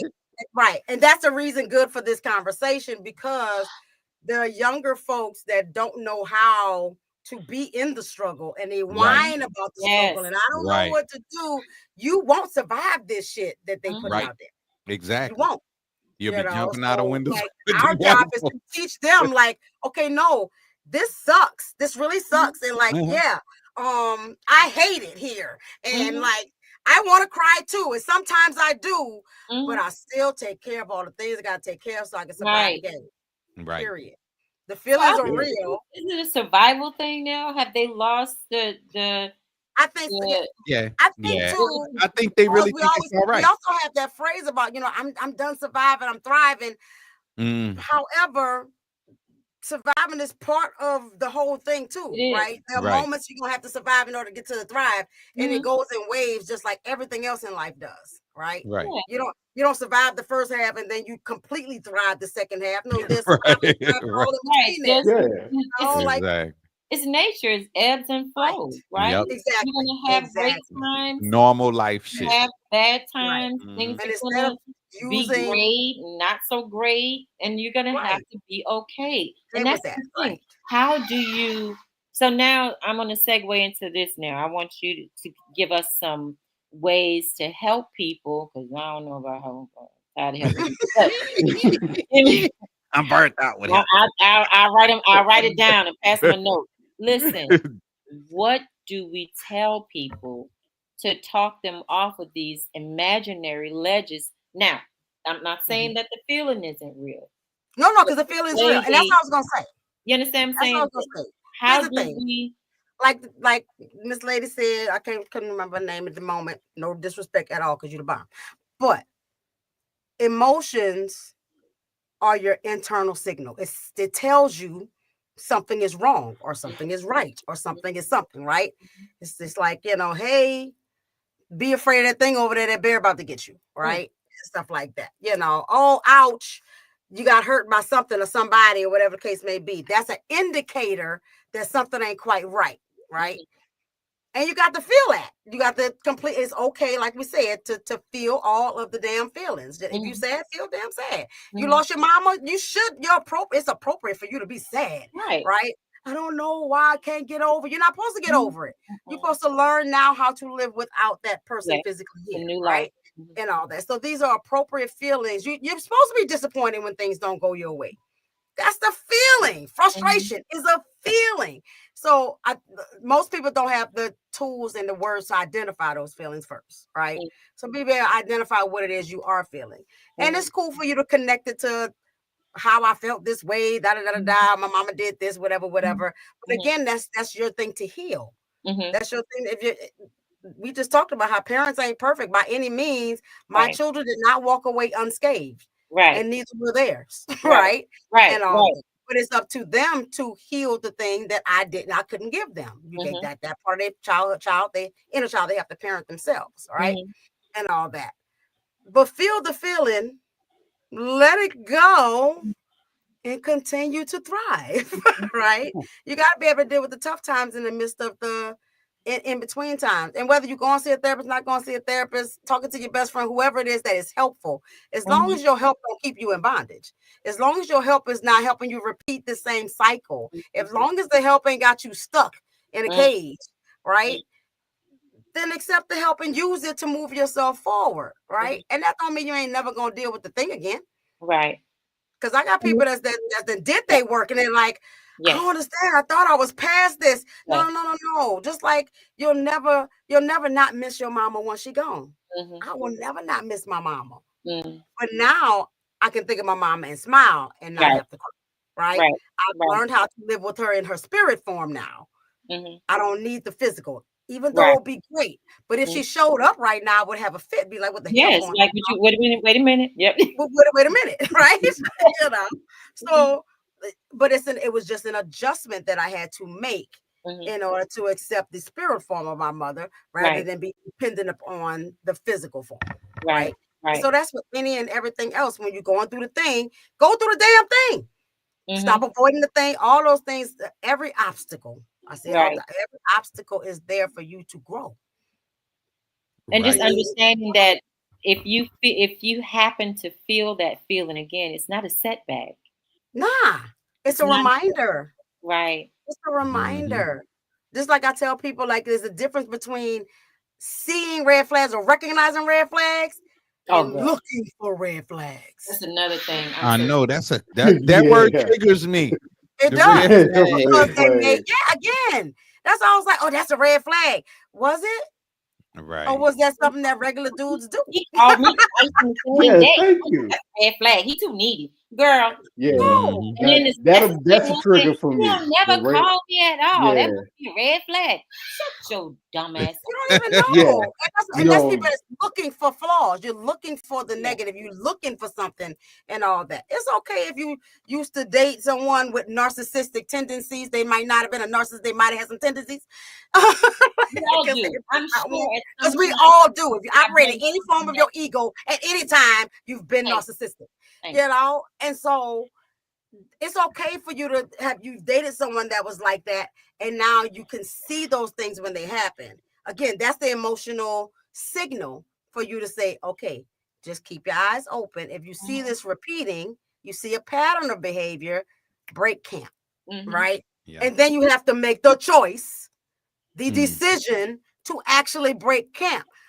Don't see the stuff, recognize the stuff, feel the signal, hear the thought, and know you're supposed to go, but then choose to stay in the shit. Then, oh Lord, because I'm sad and I'm depressed and I'm this. You made the choice to stay at that point. You had then you got ADHD. But wait, not to leave. In addition to that, though, when you see that thing, you say, okay, let me make sure that it's not a pattern. And if you do discover that, then you have to sometimes say, okay, what is it about me that makes me wanting that thing? Because I keep going back to that. Accountability. You got to hold yourself. Accountability. But nobody wants to hold themselves accountable. Something in you that's that magnet. You are the common denominator right. in some of your shit. That's right. And most of everybody else is changing. You are remaining. It's easier for me to say it was Monique. It wasn't me. Ain't nothing wrong with me. She was an asshole. And she treated me like trash.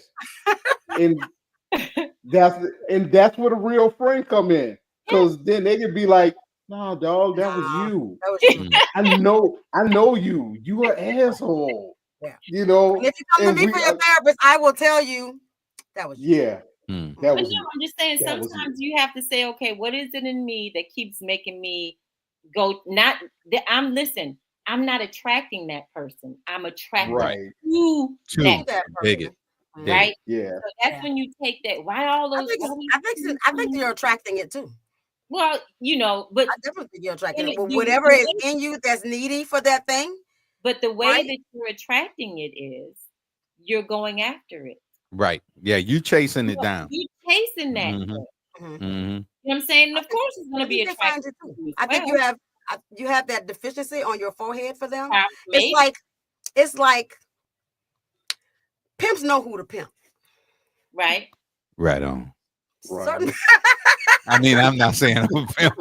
It was just a they know his staff voice because they know what to look for. Right. And that's what I mean by like you're attracting it to you. Right. Because as long as you operate in low self-worth, those who want to mess over people, whether it be subconscious or consciously, those who mess over people with low self-worth will come to you because you were showing all the symptoms. Well, but I'm not certain if that's an attraction. That's more of an opportunity. You know what I'm saying? That's an opportunity.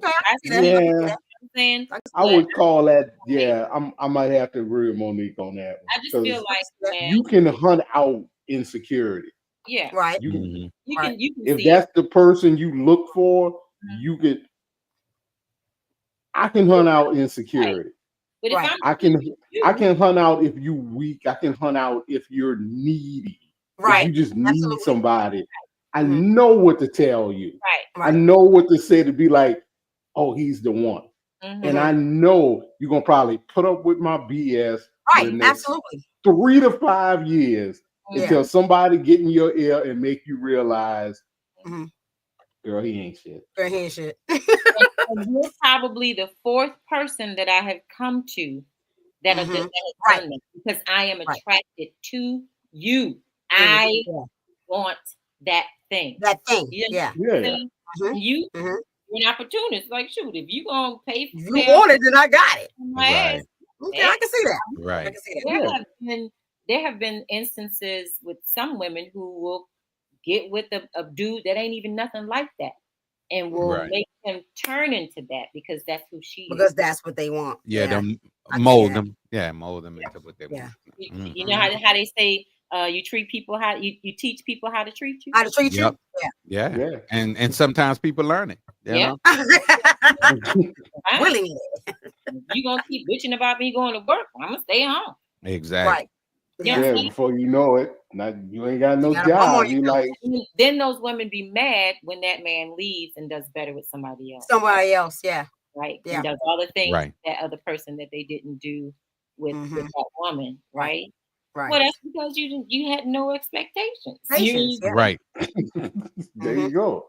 You know what I mean? No goals. But no goals. No vision.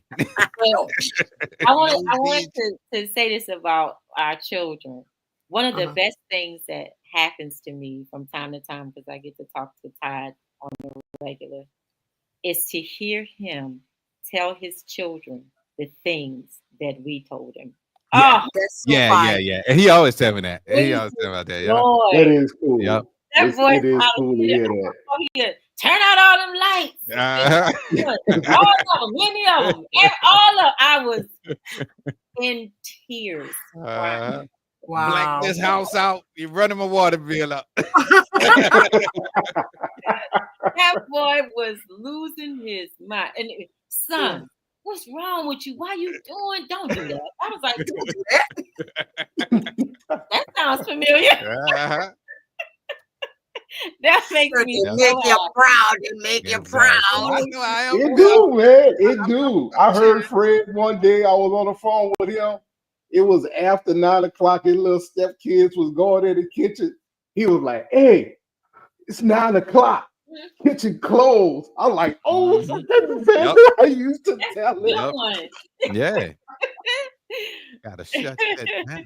Yeah, I had to shut it down on him. Hey, 9 o'clock, kitchen closed, bro. I say that to say it wasn't all traumatic. They can't say that's what I'm saying. Oh, yeah. And we got proof. Shit. Them. You know? They are the proof. Did we do our Black History moment?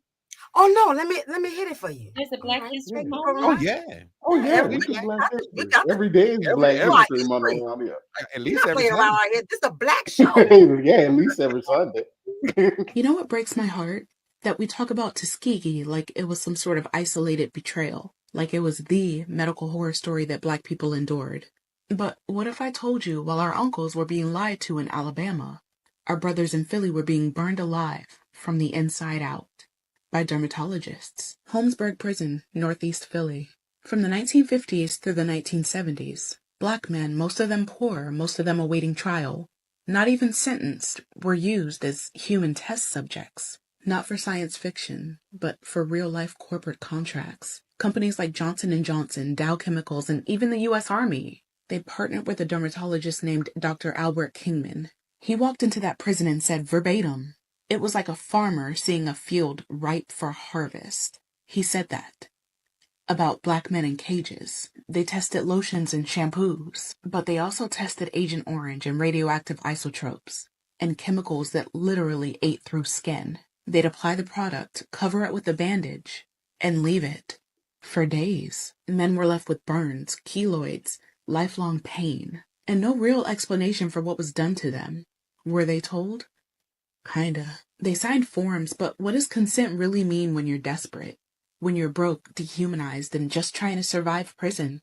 And while Tuskegee was happening in Alabama, where Black men were denied treatment, Holmesburg was its northern twin. Same disregard, same racism, same silence. But here's the difference. Tuskegee became a national scandal. Holmesburg? Swept under the rug. No apologies, no restitution, no national conversation.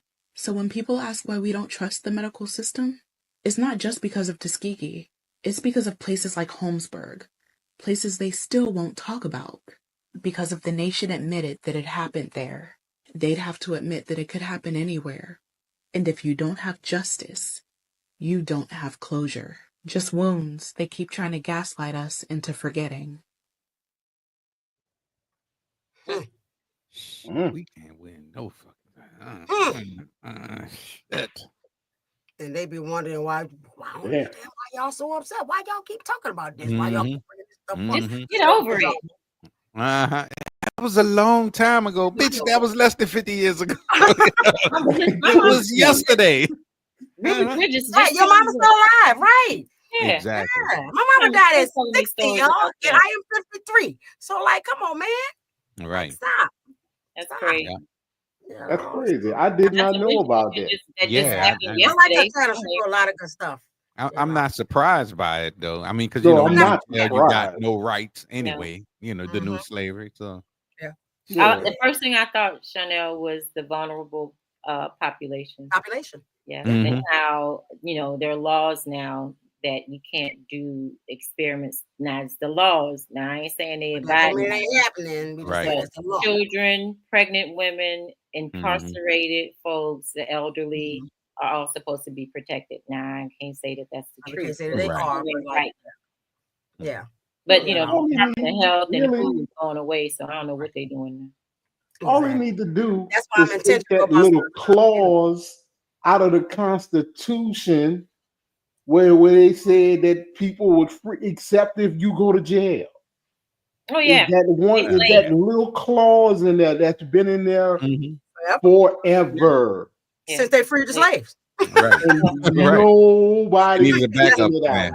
Yeah. They Slavery needed Nobody's is legal. That's why yeah. we got Angola. Mhm. Yeah, Legal. exactly.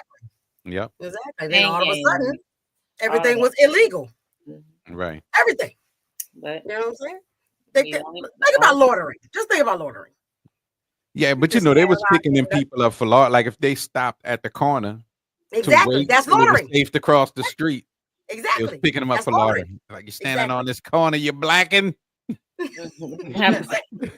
That's it. That's what they called it. They Right, called it so blacking. stupid. I just recently heard that term. I was like, damn, a Blacking. blacking? blacking. Hey, is that like a liking? Yeah. You No, know? it's Like jacked up, man. right? I just saw something on the news. Freaking high school graduation. ICE came in and raided the graduation. Oh yeah. The graduation. Parents, people just scattering. Yeah. And I'm I try not to go in the comments, y'all, but sometimes I go in. That's how you gotta go see. And I see like, yeah, if they would have did it the right way, but when they do it the right way, they taking people from immigration court to jail. Oh shit! ICE just sitting there. ICE sitting there. Yeah, I courtroom snatching your ass out. You gone out of here. I see them. You can't even do it the right way. But yet and still. But what I learned, it's very expensive to become a citizen. Like I didn't know it cost. Yeah. It costs. Oh yeah, I learned that too. I was talking to one of my clients, and they were saying, "Oh yeah, it costs a lot, and a lot of money." And I'm like, you probably know more about America and its constitutional bullshit than I do, you know. And he was like, yeah, because you got to know all of that. You know what I'm saying. But if you're hooking them up though, you could just get in and get a lot, because when the Afghan immigrants came, they was hooked up. I mean, they were super, you know. Wow. It'd be like they was squared away. I got nothing. Yeah. There's nothing. There's nothing. Right. They voted for him, so that's your FIFO moment. Yep. And I mean, and that's and I tell a lot of my guys that they complain about stuff with the system, and I'm like, well, I mean, vote properly next time. You know, what else you want me to say? It is what it is. It is what it is for you. You know what I mean? That's my go-to question. Well, who did you vote for? Yep. You know? I voted for Trump. I was like, well, there you go. Yeah, there you go. Then tariff on, my friend. Tariff on. Shit, maybe Musk. You know, they'd be like, I just didn't think Kamala was qualified. I was like, I said, stop lying. Just say you didn't want to vote for a black woman. Just say that. Just say that. She's unqualified. The woman was the vice president. Exactly. But you know what though? Stupidity doesn't have to make sense. You know, stupidity. I mean, because my it's stupid as can be, which is the maximum of stupidity. You have maxed out stupid. Maxed out stupid. Because my whole thing is I and I use it as an example a lot. The tan suit. Obama wore a tan suit. These motherfuckers lost their mind. So, you know, just compare tan suit to everything. Everything. It doesn't have to make sense. And I'm saying that's why I don't get emotionally connected to it no more. My whole thing is like, they're gonna do what they're gonna do. Yeah. You know what I mean? They're gonna do what they're gonna do. Guess what? They always did what they gonna do. Exactly. Yeah. It's just this man running it with no lube. That's it. That's it. Give it to you raw, baby. Yeah. You wanted it. Y'all ain't lube for too long. Just got one question. Y'all wanted it smooth and easy. Yeah. Give it to you rough and hard. With them fans that that's all I got. Gotta learn to dance. Just keep popping your face. But I was going to do a gig. I hadn't even got in with the shit. I'm curious. You gonna play that? Yeah, I'm playing that goddamn boots on the ground. You gotta get if you ain't got that song. You know what I'm saying? I need You sound like Dad. Dad said he's so tired of playing that song. We resting. He said, my But man no. Pops was like, man, I'm so tired of playing that fucking song. That's almost as bad as Back That Ass Up. Yeah. Yeah. No, Ooh, no, that's baby. that's an NO classic. That's You it. gotta That's a play classic. that. You gotta play that. Now you gotta play Boots on the Ground and something about Maze. There You it is. know, Nah, they'll get Maze all day. Yeah. I'm gonna play what I like. I'm You gonna hear what I like. singing it today. You're gonna hear my songs. Hear my song. Yeah. But no, I think that, you know, and it's times like these, and you know, we've done, you know, how we do it all. We get on our intellectual kick, we get on our religion, we get on our Black power. Right. Right. But it's about the fellowship. Yeah. And sometimes Yeah. that's all it takes. Yep. Get out of your stuff. Yeah. And get around people. You know what I'm saying? I used to tell my mama this because, you know, she was going through a lot. I was like, Mama, whenever you feeling, when she could, right? She can't anymore, but when she could, I was like, Mama, whenever you're feeling like that, do something for somebody else. Yeah. You know, sometimes that helps because it's a connection. I thought I had it bad. And it's not, ooh, look at you, you're doing worse than I am. It's more of a, let me stop complaining about this. Let me stop complaining. Yeah. Right. You know, because it could be worse. You know, my situation could be worse. I could be the one needing this kind of help for basic needs. Come on. I'm talking about help with your car note. I'm talking about you ain't even got bus fare. I'm not talking about Lyft. I'm talking about $1.20 to get on the bus. Right. You know what I'm saying? Yes. So I think once we get out of our head, like you were saying now, get out, feel the feels. Right. Let the shit go. Figure out a way to get past it. You know what I mean? And you know, even I'm just using this as an example of just being able to fellowship. And you know, we ain't gotta, you know, wait till after 7 o'clock and when Sprint make the phone calls free no more. You know what I'm saying? That was some tough times. We can Zoom each other. We can FaceTime and you know, we can do we can do like the Jetsons and get on. Exactly. Huh? You know what I'm saying? So, you know, you don't have to do it alone, but you just have to think to yourself, you know, and I'm also of the belief that some people like to be victims. It makes them feel good. And that's true. Yeah, that's a real thing. Yeah. And once you get past that and you think to yourself, I want to feel better. I want to do better. Let me do what needs to be done. Sometimes it is situations like this. Sometimes it is a conversation. Sometimes it is therapy. Sometimes it has to be medication to help you get through that hard time. You know, but you don't have to stay in that situation. That's right. And it helps to remember all the times where you were in a situation, good or bad, and you didn't stay there. You were always elevating. You always moved. You were always in flux. Sometimes it was elevation. Sometimes sometimes it went the other way.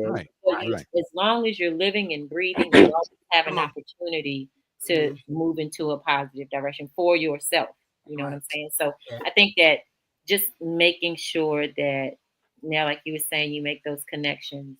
You do what needs to be done. You talk to whoever you need to talk to. You know, and address the problem. You know, sometimes that's the thing. Address the problem. We'll say I'm having a problem, and then that's it. That's what you stop. Yeah, exactly.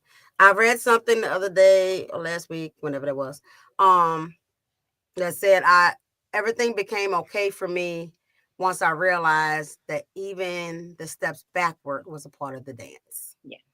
You know, and that's I like that. Right? You know, because I was like, because just because you're stepping backwards don't mean we still not making moves, right? We're making those progress. Steps back, that means you got to learn something. That means like, you know, you got to grow in some area or something like that, but don't count it as a real setback, right? You know, but it's even a boomerang got to go backward in order to go forward. That's right. So like, don't freak out, man. Don't be freaking out. And that's the thing. Sometimes you got to take the long way to get to where you got to go. That's it. But your ass is going to get there. Right.